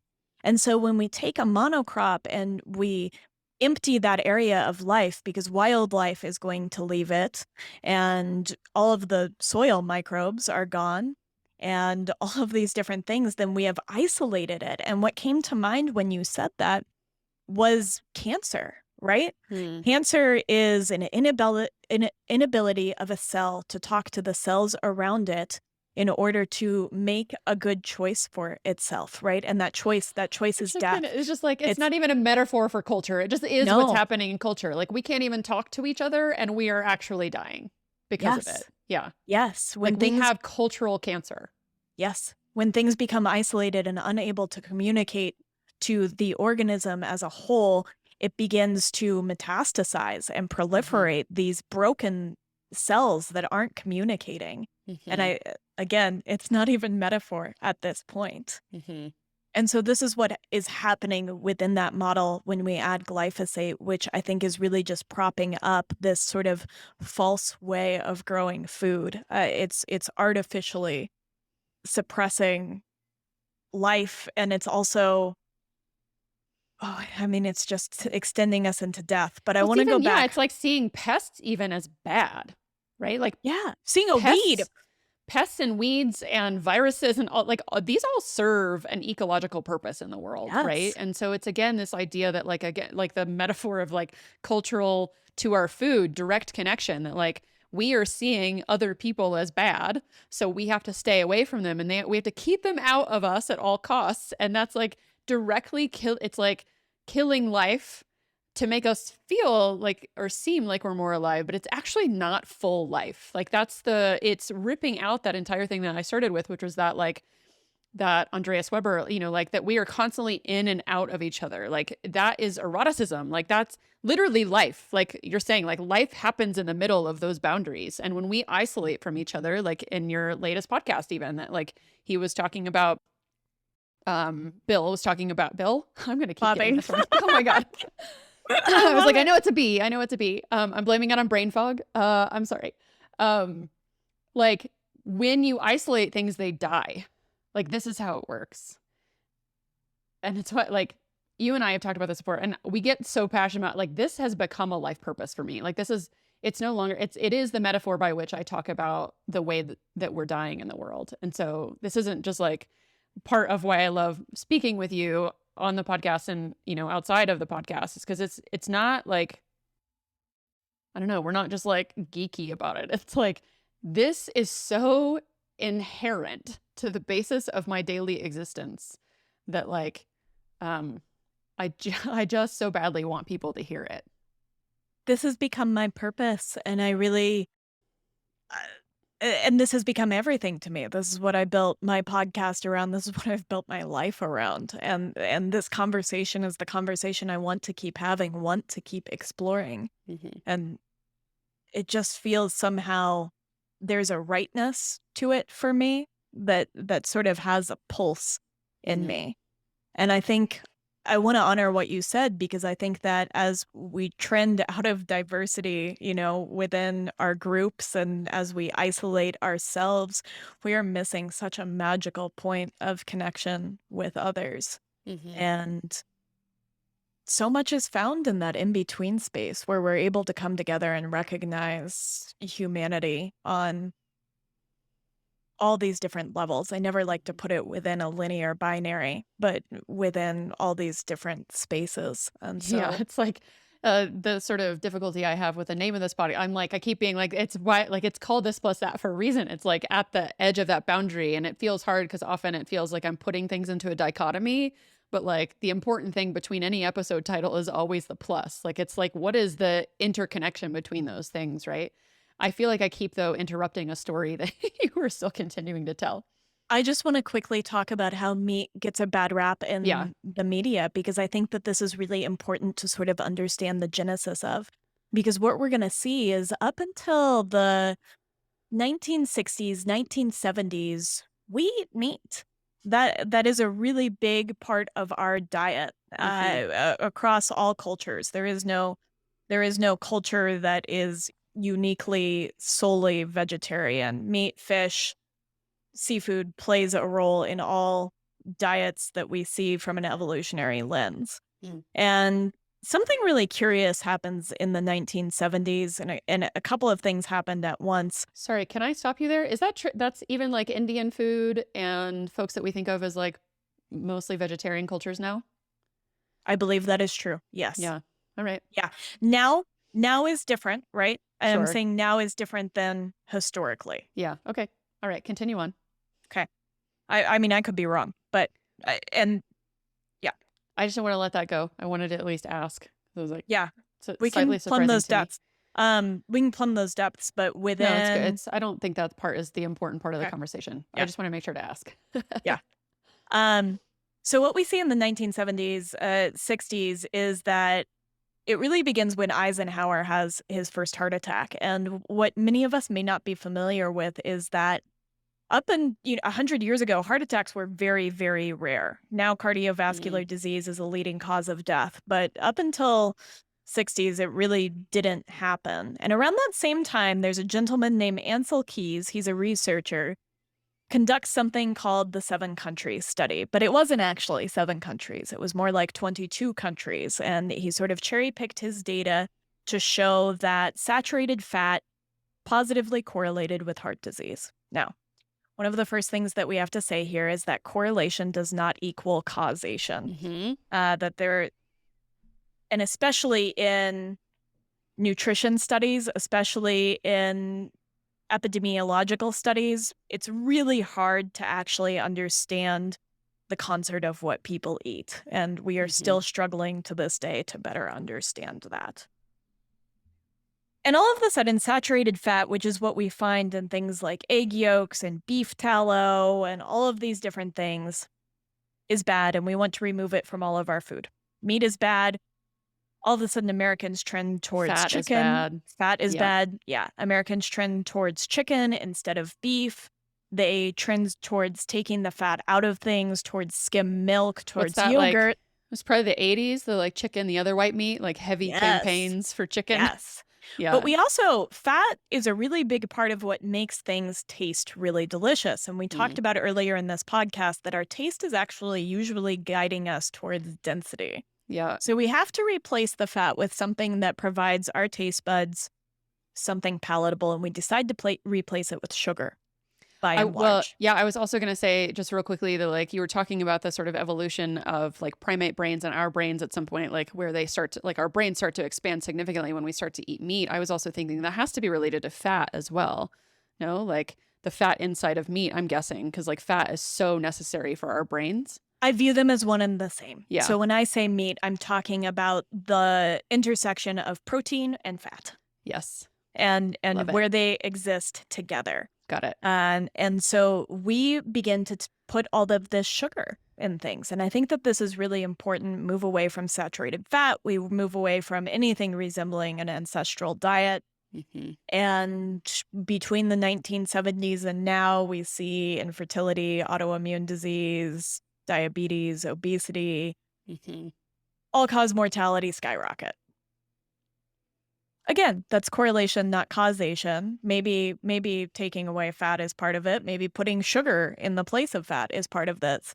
And this is explored in depth in Nina Teicholz's The Big Fat Surprise, Hmm. Gary Taub's The Case Against Sugar, Kate Shanahan in Deep Nutrition talk some about where this happens. Hmm. And meat gets a really bad rap. Hmm. And then it starts to enter the climate conversation Yeah, I was gonna because say. because what's happening is that meat off gases, your ruminants off gas methane. They burp up methane. Hmm. And this is a really complex conversation, but really the genesis of us pointing the finger and saying it's definitely cows, which is Hmm. what has happened, comes from a study out of the UN called Livestock's Long Shadow that misrepresented the number that cattle were contributing to greenhouse gas emissions as 18% when in fact it was below 3. They ended up retracting it and changing it, but the media got a hold of that number and it went viral. And all of the sudden, meat begins to get a really bad rap. It's also really important to understand that methane doesn't have the same half life in the atmosphere that carbon does. Methane goes on and I am not the best person to explain this, but a 10 to 15-year cycle where it then degrades out of the environment. And so it is not something like carbon that has over a 1,000-year half-life within the atmosphere. And so these are two very different things. But Hmm. we also talked about how cattle have this ability to improve grasses and put carbon back in the soil. And I think that the most Right. interesting evidence for this is there was a study done by Will Harris at White Oak Pastures, which is a biodiverse farm in Georgia, looking at how much carbon he was sequestering using this multi-species rotational grazing operation. Uh-huh. And his farm has a negative 3, I think it's negative 3.5 pounds of carbon per pound of meat that he is drawing out of the atmosphere and into the soil. Around the same time, Beyond Meat did another life cycle analysis, also by Qantas, and they were done independent at different times, showing that they had about a positive 3 and change pounds per carbon put into the environment in their operation, which is definitely less than conventional Beyond Meat, agriculture. meaning the like alternative meat Yeah, product. the Yeah. the fake, yes, Yeah. the alternative meat product. Yes. And so there's a lot of nuance here, right? Like there's a Hmm. lot of different ways to raise animals. There are contributions to the environment, to the atmosphere that are coming from these animals in different settings, but there are also contributions that are coming within these plant agriculture. And I think it's important to think about we kind of talked about the inputs for plant agriculture, that they were requires fossil fuels and it requires all of this stuff, and then we have to manufacture them, and those manufacturing facilities require fossil fuels and inputs, and plastic packaging happens on both sides, so we can Yeah. kind of follow this pretty far out and see that it is really rather complex. Yeah.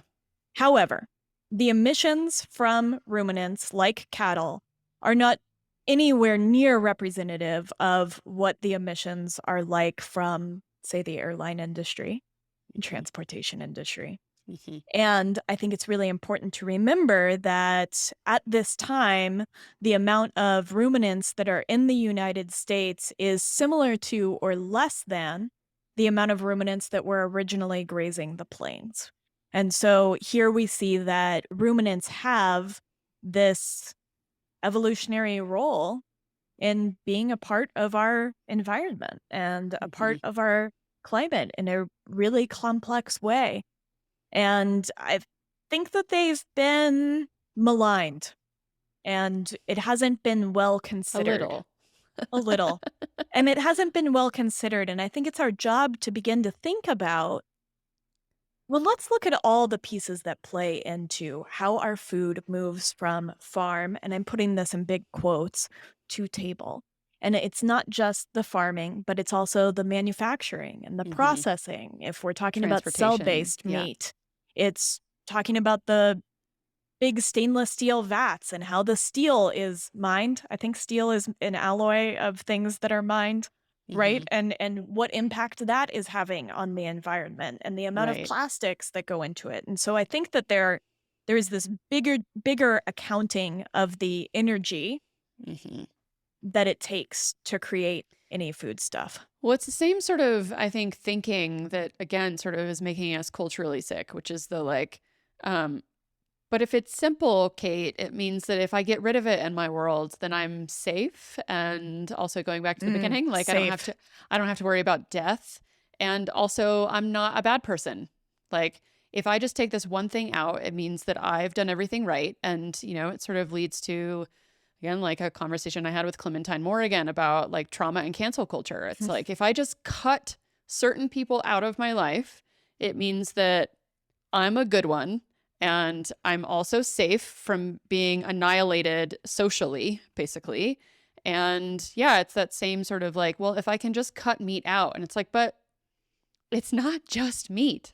Like It, it's what kind of meat? It's like you're saying, how was the meat raised? Where was it raised? What is being used in the process of making the meat? What's being used in the process of shipping the meat? Like it's such a bigger conversation, but it's fucking exhausting to live like that. I'm sure you and I both know, like, we talked about in our first conversation, like we are kind of exhausting to people a lot of the time, like it's just, we are like the complexity and nuance and being complicated, dense sorts of people. Like if we are nutrient dense people, like it's a lot, It feels, I think, to a lot of people like it's even like within the last couple of days I've been having conversations with people even who were like, "Oh my god, like um I don't want to out a friend, but like she was like, "I ate a Crunchwrap Supreme from Taco Bell last night." And we were having this whole conversation about how yummy fast food is, And it was like hyper palatable. hyper palatable, like easy to take. And also that like folks who traditionally eat that food find it delicious, but really are turned off by actually like nutrient dense food. It's And been so, engineered to be delicious, and I think that's exactly, something that we can't heavily lose engineered, track of. Like, like the many sugar. scientists have gone into making that food both taste delicious and have the right mouthfeel on your palate, and Right. so that's a And that's tough battle. that to me also though is like the conversation like in my trailer, some of the filming we did for that, like a lot of my conversation was like all of the ways in which I've had to cut off pieces of who I am in order to survive in community. And it's like, yeah, it's Oh, I've had to become more palatable to people in order to stay in community. And it's like, yeah, I might be easy to swallow, but it's forcing me to live a half-life. yeah, And I that just is don't like feel phew. okay about that any longer.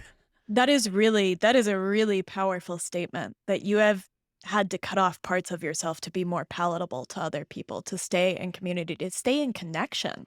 Hmm. And that is a failing of our culture to continue to accept people as they grow, as they are different, Hmm. as they are fully embodying their whole person, what it Hmm. means for them to be whole. And gosh, I have had to do that, and I am at the exact same point where I'm not doing that anymore. You either get the whole Kate and you can Yeah. go. I can tell you 2 years ago, I would not have published a conversation about meat with a 5,000-foot pole. Like, at some point, I think I say this in another conversation on the podcast that, like, at some point, I realized that coming out as a meat eater felt harder for me than coming out as queer. It was just such an identity, like a performance of an identity that I just couldn't do any longer. But everyone around me was like not eating meat. And even now, like it's just it's really fucking off-putting to so many people. And it's like, well, yeah, okay, but let's have a conversation about the whole thing. But yeah, again, just sort of going back to that metaphor, it's like it's just being people who require nuance Mhm. means that it's not very palatable to a lot of people. Like, not a lot of people are actually willing to be in relationship with folks who are like, I'm not going to allow the easy, palatable answer. Like, it just doesn't work in my worldview anymore. And it's not to say that like I have to be always heavier, always intense, or always whatever, or that I'm sure you're very familiar with too. Like, I like that we can't be funny and light, like I am capable of it that. at Yes, I times. am capable of those things, right? But um yeah, that people just don't see ourselves in our full humanity, and that like I don't know, it's just I don't yeah, it it's just a thing I would not have done a couple years ago even, and now I'm just like it just I think we talked about this some in our first conversation too, that like, or maybe it was offline, off book, um just that like I actually feel like similarly, right? It's like that idea of metastasizing. It's like I am keeping things trapped in my body that are true to me, which means Yes. sort of going back to the indigenous way of thinking about alignment and nature. Like that is me out of alignment. It's me out of integrity, which means there is sickness, there is separation, there's separation from myself that's happening because I'm having to deny what I feel, what my body is telling me, like all of those things. And yeah, like I think it's actually like at some point it just became really obvious as I was working on chronic illness that me not saying my truth was actually part of why I was sick. Yes.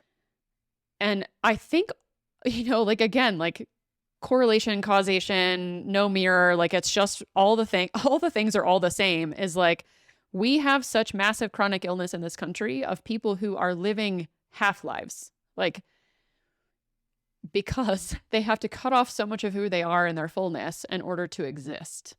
And it's like, that's equally, I think, part of my like felt purpose in the world is being like, no more. Like it just, we can't anymore. It's like when you have good, you're like, I can't not give good news to people that like there is life, there is more aliveness, there is something here, right? Like, so I can't not say that because me not giving my gift to the world is also making me sick, and you not getting it is making you sick. Again, it's like the monocrops. Oh, Like we just can't keep our truth and our gifts from other people who need to hear it because it is literally not only making us sick, I think it's making other people sick. And at some point, I think my podcast is just going to become a repetition of the same thing over and over I mean, again. But it's an like, exploration. I experience the same thing. It's an exploration of the same thoughts through yeah, all of these different lenses. But I yeah, think what you said, Africa Brooks' work is really beautiful in this space in terms of finding a space where we do not self-censor anymore, hmm, that there's so much self-censorship that's happening.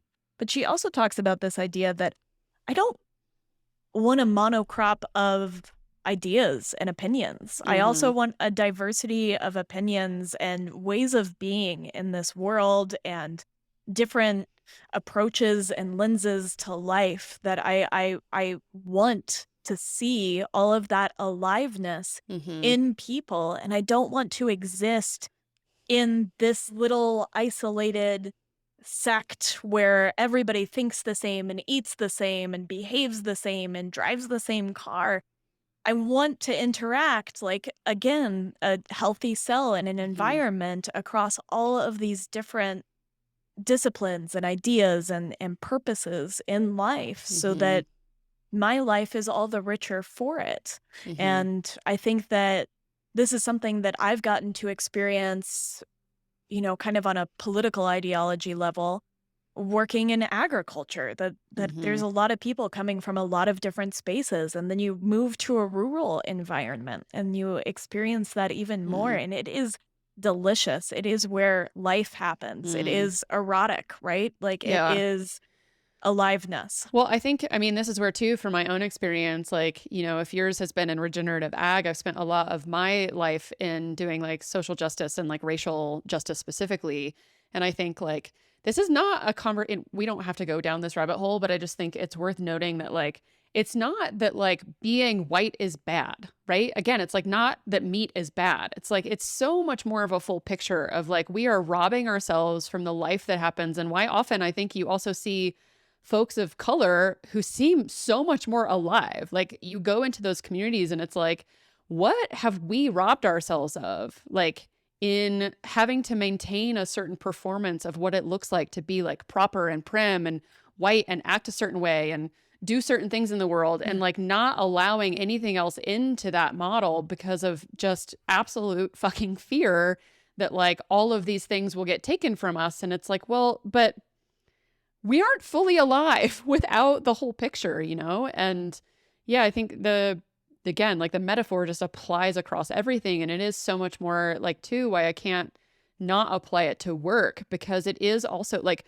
farming is related to work in terms of like the industrial age, right? Like when the industrialism like of agriculture happens, it's when we also start becoming mechanistic workers, which means that like we are also dying because I've heard so many people in response to my podcast, especially like conversations like the one with David Epstein, that are talking about generalists. And it's like, I think before we technically started recording too, we were both joking again about being highly unemployable people, and that like we just sometimes need fucking rest and to like process our emotions. Like we can't just be working all the time, and working even just like in one specific role. It's like it's cutting, like I think we're just starting to see that like how much it cuts off of our own humanity to be like, I show up in the same job every day. I do the same thing. I'm a cog in a machine.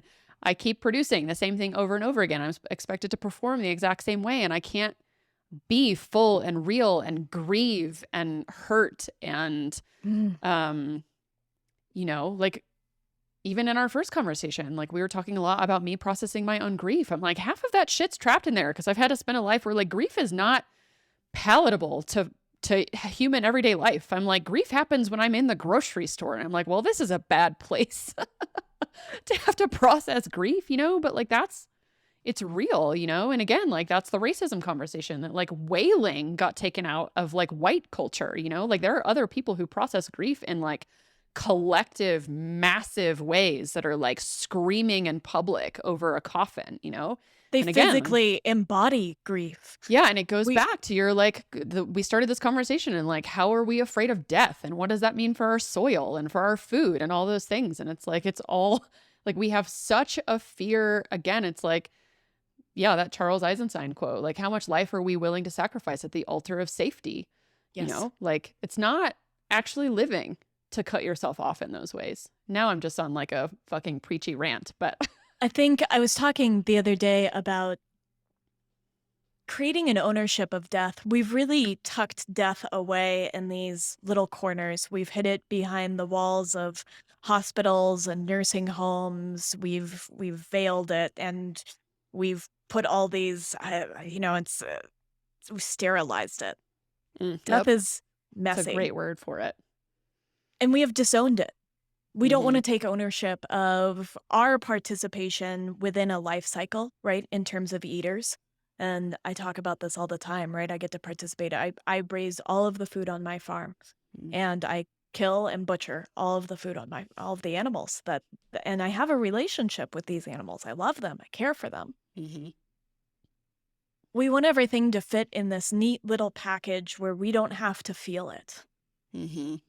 And whether that's eating meat or grief, all of these different things. But if we begin to take ownership of death and to allow it in, then I think it allows us to experience the full range of human emotions. Because there's this idea that you can't just numb the pain, you can't just numb the grief, because in that act of numbing, you are also numbing the joy. Hmm. And for us to begin to return to the full, whole spectrum of a live human emotion, we have to welcome death back into the conversation and back into our lives and back Hmm. into the way that we treat our elders Hmm. and the way that we explore death in an environment and in ourselves, right? I mean, I love this idea that you talked about making these violent transitions. Like a part of me has died every time I have made Hmm. one of those transitions. I have attended so many funerals But it's for like, parts of yeah, like you said, the myself. good death, right? That Yeah, there is a kind of it's death that fueling feels lifeless, life. but there is another kind of death that is actually strengthening the grass. It's strengthening the soil. It's strengthening your body.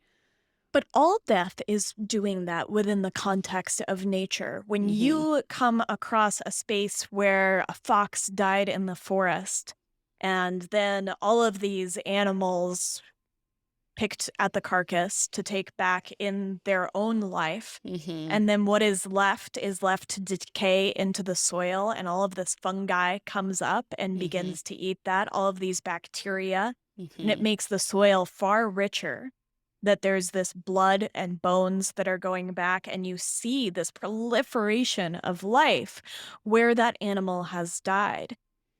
Death within the context of nature is just the beginning of 1,000 other things. It is the Hmm. end of one thing into 1,000 other lifetimes. Hmm. And we can't lose that for ourselves too. And those deaths that I incurred in in these violent transitions, it was the beginning of a Hmm. thousand new lifetimes Hmm. for me. And I will gladly go through those deaths again when it is time for me to transform, to change, to Hmm. adapt, to Yeah. become. This is where I think also like the overlap with religion happens even too, right? Because like in the history of religion, like this is how life gets cut out as well. And that like I think even the perception of what death means inside of religion, or at least let's call it like inside of predominant white Western Christianity, that death is postured as this thing that's like it's one shot. I got one chance to get it right, then it's I'm dead. And like I mean, at least in Christianity there is an after, but I think so many folks, I guess like even outside of Christianity, that like a view of death as like an utter end, like nihilistic, like it's Yes. over, nothing else happens. And I think like I have friends who really struggle in that, who have come especially from the sciences and who are like, I'm fucking terrified. Like, I'm so scared. And they'll come to me and be like, how are you not just so scared? I'm like, I feel like part of my connection to food and all of these things has taught me, like you're saying, that like my death is just the beginning of something else. And I might not know what comes after that. I have no way to control it. That's the entire point. But like my death has to just be the beginning of something else, right? And again, that's like the Andreas Weber, like making yourself more edible. Like, how do I become more nourishing past when I die, you know? And I think that helps me in like a moral or like spiritual sense, just be like, there's no chance that this is the end, like, and even if it's my conscious end, like that, I know that my life serves so much more purpose beyond when my consciousness closes down. I think there's this context, though, that our cognition is just an emergent property of us interacting with our Right. environment. Right. And so, Let's go physics on it. We're just like, everything is just an event. yeah, and Yeah. there's so much that we don't understand. And I think I came from a very atheist scientific background. Mm-hmm. And it was only within the context of being connected to nature that I began to see some of the mysticism Mm-hmm. in all things. And in this process, that death is where one becomes many.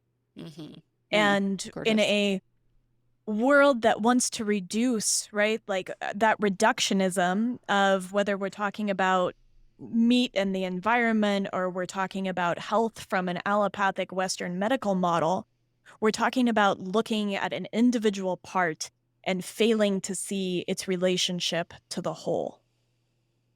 Mm-hmm. But what we know when we look at nature is that the whole is greater than the sum of all of its parts, that there's something extra that's cooked into the organism, into the ecosystem, into the environment, into The dark us. matter. Yeah. Yeah, into a carrot, right? I Yeah. mean, even into a carrot. There's just something more, and I think that that has brought me closer to any idea of God or religion or anything than anything else. Mm-hmm. Has been just being in connection to those parts and to see that death is where one becomes the many. Yeah. Well, Kate, what is currently making you feel more alive and lit up in the world? Giving you joy, since we'd both like to prove to everyone that we have access to joy and not just heavy things. I think there is some joy in that complexity, though. And I think as part of Of what you course. talk about, like shedding all the masks that I have worn over the years, and they are Mm-hmm. so many masks, and just showing up whole in this world, is that I find joy in complexity. I find Yeah. joy in the nuance. What's lighting me up is filling my freezer with food that I grew myself and killed and butchered, and to be in relationship with my food in that very intimate manner. Mm-hmm. And eating tons of organ meats is giving me a lot of joy, I think, on both a physiological and an emotional level. Being in relationship with the community that I have built in this lifetime, with my husband, with people that I've met online largely, is really filling me up. Uh, and I think exploring this greater sense of what it means to be in connection, that is giving me joy to find how I connect to all things and to seek out a deeper sense of that connection and to move away from a lot of disconnection and avoidance that I've experienced Mm. in my past. Mm-hmm. I would say also it's giving me joy to simplify a little bit. Mm. I think on the chronic health journey that I've been on, there's been so much complicating things. And I think even in this conversation, I'm sure people can hear that I love to complicate things. And so just seeking a little bit more simplicity. Yeah, I mean, that's another one of those seemingly sort of disparate things, but I think is actually the same thing, right? It's somehow in deeper connection, you need less and less to satisfy, um, which is sort of like a metaphor for beef liver, or meat Yeah. too, that it's like you need less of it. And it's like, yeah, To again, the reach metaphor of satiety. like, yeah, that like how much distraction do you need of empty calories of like the media you consume, the being on your phone constantly, the shitty relationships that you have, the like work that's not that satisfying. Like how much do you have to pump into yourself to finally reach like a point where you feel full and nourished, or you could simplify and actually be in deeper connection, and you need so much less, even though it's like a richer, it's like that metaphor of compost again, right? That it's like it's just a richer soil to work from, that like you don't, and again, like it's planting and glyphosate, like you need so much less external stuff to be fed into things in order for life to thrive, basically, right? So like there's a simplicity in being in that sort of deeper place, that yeah, you can take away some of that because you're filled up by stuff that actually feels nutrient dense, I love as that. the case may be. I think you summed it up perfectly, and it is. You reach satiety faster when things are more nutrient dense, and that's true. It's true when you're eating foods, and I think it's true with everything else. I would say lastly, for the first time in a long time, work is really filling me up, this Mm-hmm. work. And getting to connect with people like you and getting to have these conversations has been missing from my life for a very long time. Mm. And I denied it to myself because I didn't want to put myself out there in my whole You and me both. Yeah. exhausting form. And so I said for years, I had this podcast and in my heart and no, it's too much. It's too much and it's too much for me. It's too much for others. Will anybody understand it? How will I show up as somebody who's socially anxious to be in connection with people that intimidate me or with people that I really want to have conversations with and it made me sicker not to work in this way, not Mhm. to allow myself to experience joy because I was afraid of how people might receive me. And now that I'm here and have been here for the last 4 months or so, I'm just really excited to work and to be this fuller, I'm not going to call it the fullest expression, this fuller expression of what it means to be me in this season of life. Mhm. Yeah. Ooh. It's like, oh, we're at such a good wrapping place. I'm like, don't, Brandy, go into another rabbit hole. Maybe You we'll do go whatever there when you I'm want. on your podcast. But Yeah. Yeah. um, yeah, well, it's an honor to be in conversation with you. I can't wait for the conversation to keep continuing in the stupid amounts of messages that we trade back and forth because we don't live in the same place. I think this is just the beginning of many, many Yeah. conversations. Yes. Well, where can the other people find you? The other people can find me By that, at I mean not me. can find my podcast, the Groundwork Podcast, wherever you listen to podcasts, Hmm. or at groundworkcollective.com. I also built a search engine so that people can better connect with the meat that's right near home, which you can find at nearhome.groundworkcollective.com. It has a really robust set of filters so you can find exactly what you're looking for in terms of certifications and species, because I know that a lot of people like us that are coming at this from the lens of having been vegetarians are Hmm. picky. Hmm. We're looking for specific things, and all the ruminants on there are 100% grass-fed. All the monogastric animals are pasture-raised, and I'm hoping it can be a good tool to connect people and farmers. And if you're in Denver or in Colorado, you can find me at Western Daughters Butcher Shop, which is the butcher shop that I've owned for the last 10 years. Yes, which is where when I lived in Denver, I sourced a lot of my meat from. But now So you just go direct to the source. You just go now straight I to the just go direct Buckners. to the source, which I have to say is truly like, again, it's like a simplification that's just like, it makes me feel more connected. I feel more alive. I have relationship to the people.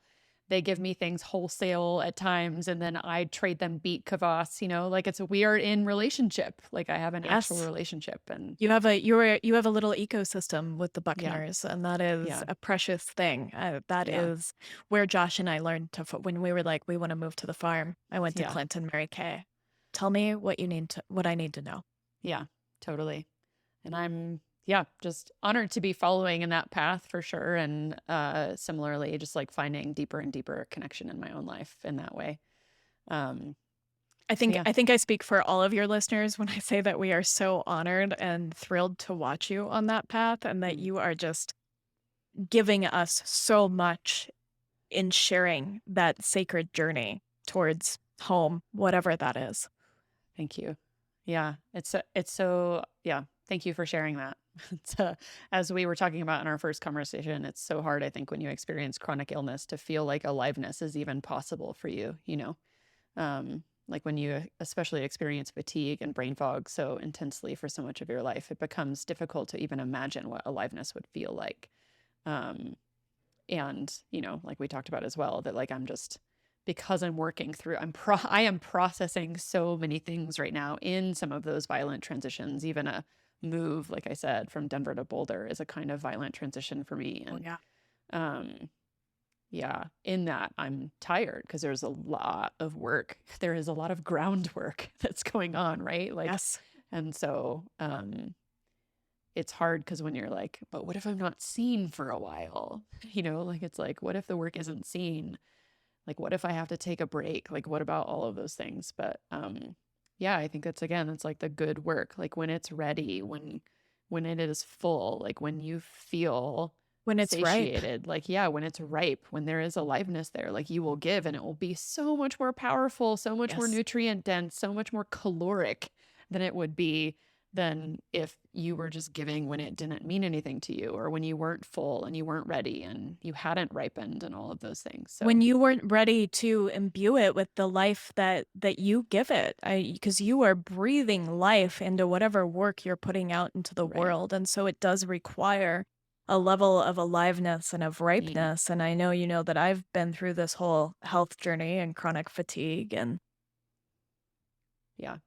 I wanna say this, maybe in closing, whatever it is that I believe that we all have the capacity to heal that we see in nature, and I usually say that we see mirrored in nature, but you're right. It's not even a mirror. It's not even an analog. It's not a metaphor. We just are nature. When we see that resiliency in what it means to reintroduce livestock into a brittle grassland environment and to see them restore that soil and for the grasses and biodiversity to come back, all of this different life to come back into the space, these small mammals and birds, we are that. We Hmm. have that capability to tend towards less aliveness and then to come right back Hmm. into the peak of aliveness and ripeness and diversity. And Yeah. so that's Yeah. in all of us. So, apropos of our shared love of Charles Eisenstein, I have this quote that I read a lot of mornings right before I sit down to work, which is, in right livelihood, then, I suggest that we look at the world with eyes. I read this, I think, in my episode that was like introducing my episode with Charles, but I think worth noting to sort of close this out. I love coming back. Great, which is, again, just repeating myself over and over. In right livelihood, then, I suggest that we look at the world with eyes of what opportunity is there to give, and how may I best give of my gifts. Hold that intention in mind, and unexpected opportunities arise. Quickly, any situation in which you are not giving your life gifts towards something that is good to you becomes intolerable, which is basically what we were saying about like, it's just like so difficult to imagine doing work that doesn't matter and um, not being connected in this way. And that's like giving of your gifts comes when, like, a gift isn't obligatory, a gift isn't given when you're too tired to give it, right? And like, so I think in that way, like when we are most resourced, when we are feeling most alive and nutrient dense and all these like words that we can apply to it, that that people need so much less of it, right? Again, that's sort of like I was talking to in our first conversation about like the sort of inclination to keep producing content, you know? Hmm. It's Oh, like, yeah. yeah, people need a Familiar lot of with that. content if it's actually not that meaningful. Hmm. But when you actually produce stuff that is just like deeply meaningful to you, you could do one and it would have more impact than doing 100 in a year, you know? Um, and it's so hard for us to, yeah, I think it's easy for us to hear that and believe it about other people and so difficult to actually implement in our own lives. It Um, is. It is. And I think that's part of how we were taught to be a part of the machine. mhm, And I think what we see in nature, right, is we see seasons of quote unquote productivity. And mhm, we see the spring and the summer where everything is growing outwardly and there's green on the trees and there's flowers and there's all of this energy being put into making things brighter and bigger and more. mhm, And then we see that condense back down and go inside, and we see that energy into root systems and into soil and into stillness and quietness during late mhm, fall and winter. And I think it's really important that we not lose track as humans that we are the same, that we mhm, have seasons where we are building something internally. We are building mhm, root systems. We are building strength for those moments when we are suddenly going to burst forth with all of this And that's a outward lot of deep aliveness. work. Like, It's a that's not like, lot. well, you're just resting. Well, it's like, well, yeah, resting is a lot of work in case you Yes. hadn't noticed. And it's required that dormancy, Yeah, and by dormancy, I don't mean that nothing is going on. I just mean that we don't see it from the right, exterior vantage point. right. That dormancy is actually critical to life. Life just can't grow in perpetuity. It has these Mhm. natural limits and ebbs and flows that actually help it create more aliveness. And so we have to hold space for us as humans to find what it means to winter. Mhm. Yep. Well, Kate, let's start wintering after our long conversation. Start wintering. I can't wait to talk more, and I'm just so glad to have found you. Yes, the feeling is mutual. So thanks for being here. Yeah, thank you. All right. Ugh, I just, I don't know. The more I listen to Kate and her work and get to talk with her and I don't know, just share in this journey alongside her that I think, as you may have noticed, is just a pretty similar trajectory and passions and things that excite us that we've come to in our lives that, um, yeah, I'm just hoping that as we've sort of mentioned, that this is just the beginning of a long friendship and one where you will hear Kate and I more than once, or even more than twice, I guess, since we're publishing a couple episodes of each other, each on our own podcasts. Because yeah, this is stuff that gets us pumped up, and as you, I'm sure, can tell, it's a deeply meaningful conversation to me. And yeah, I hope to continue and work in various ways alongside Kate, um, either in direct partnership or just as a symbiotic being who is just rooting for her and her work so much. And I know that she's equally rooting for mine, and that we just have such a shared passion for things in life. So I'm sure you could feel that. And I want you to continue getting to listen and also follow along with Kate's work. So please go find her at all the places that she mentioned by checking out the description of this show in whatever player you happen to be listening on, or by going to the show notes on my site at thisplusThat.com/episodes, as usual, under episode 25 for Kate Kavanaugh. Links to everything that we talked about can also be found there. And my website, thisplusThat.com, is where you can sign up for my newsletter as well, which is where you will get even more behind the scenes stuff, related content, and personal insights from me when I happen to be writing my newsletter. I've really slowed down on both things. I probably should have said this in the introduction, because if you didn't make it this far, you wouldn't be hearing this. But yeah, I said a little bit about this, I guess, in the introduction, I think, of episode 24, the last episode with Kate. But yeah, I don't know. I've been doing a lot of work and around rest, work plus rest, hence the title of our last episode together. And yeah, I've been slowing down a bit, and I don't really know what that slowdown looks like. I can't promise when it will end or if I will or will not be producing much, but I think the production has slowed down a bit. So I'm late on getting these 2 episodes out in terms of what was typically a bi-weekly schedule for me, producing every other week. And yeah, I'm putting things out when it feels good to put out and resting otherwise. And I kind of hope that that's just the way of my future and the way of your future also. So, um, enjoy, like I said in the last episode, also just chunking through these conversations and coming to them when you feel hungry to be nourished. And yeah, I hope you continue to come back to them and digest them slowly, because they are, yeah, nutrient dense.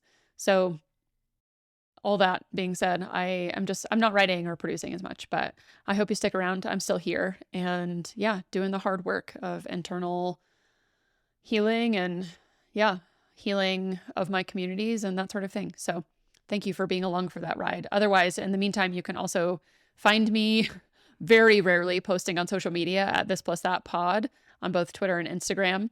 And yeah, one of the other things I think that's important for me to share is part of this is I'm trying to find ways to make this work reciprocal more and more for me. It is a gift for me to give, and I want it to continue to be a gift for me to give, which is why I'm only doing it in spaces where it feels like I don't know, I feel energized to do it, and not when I just feel like I'm supposed to.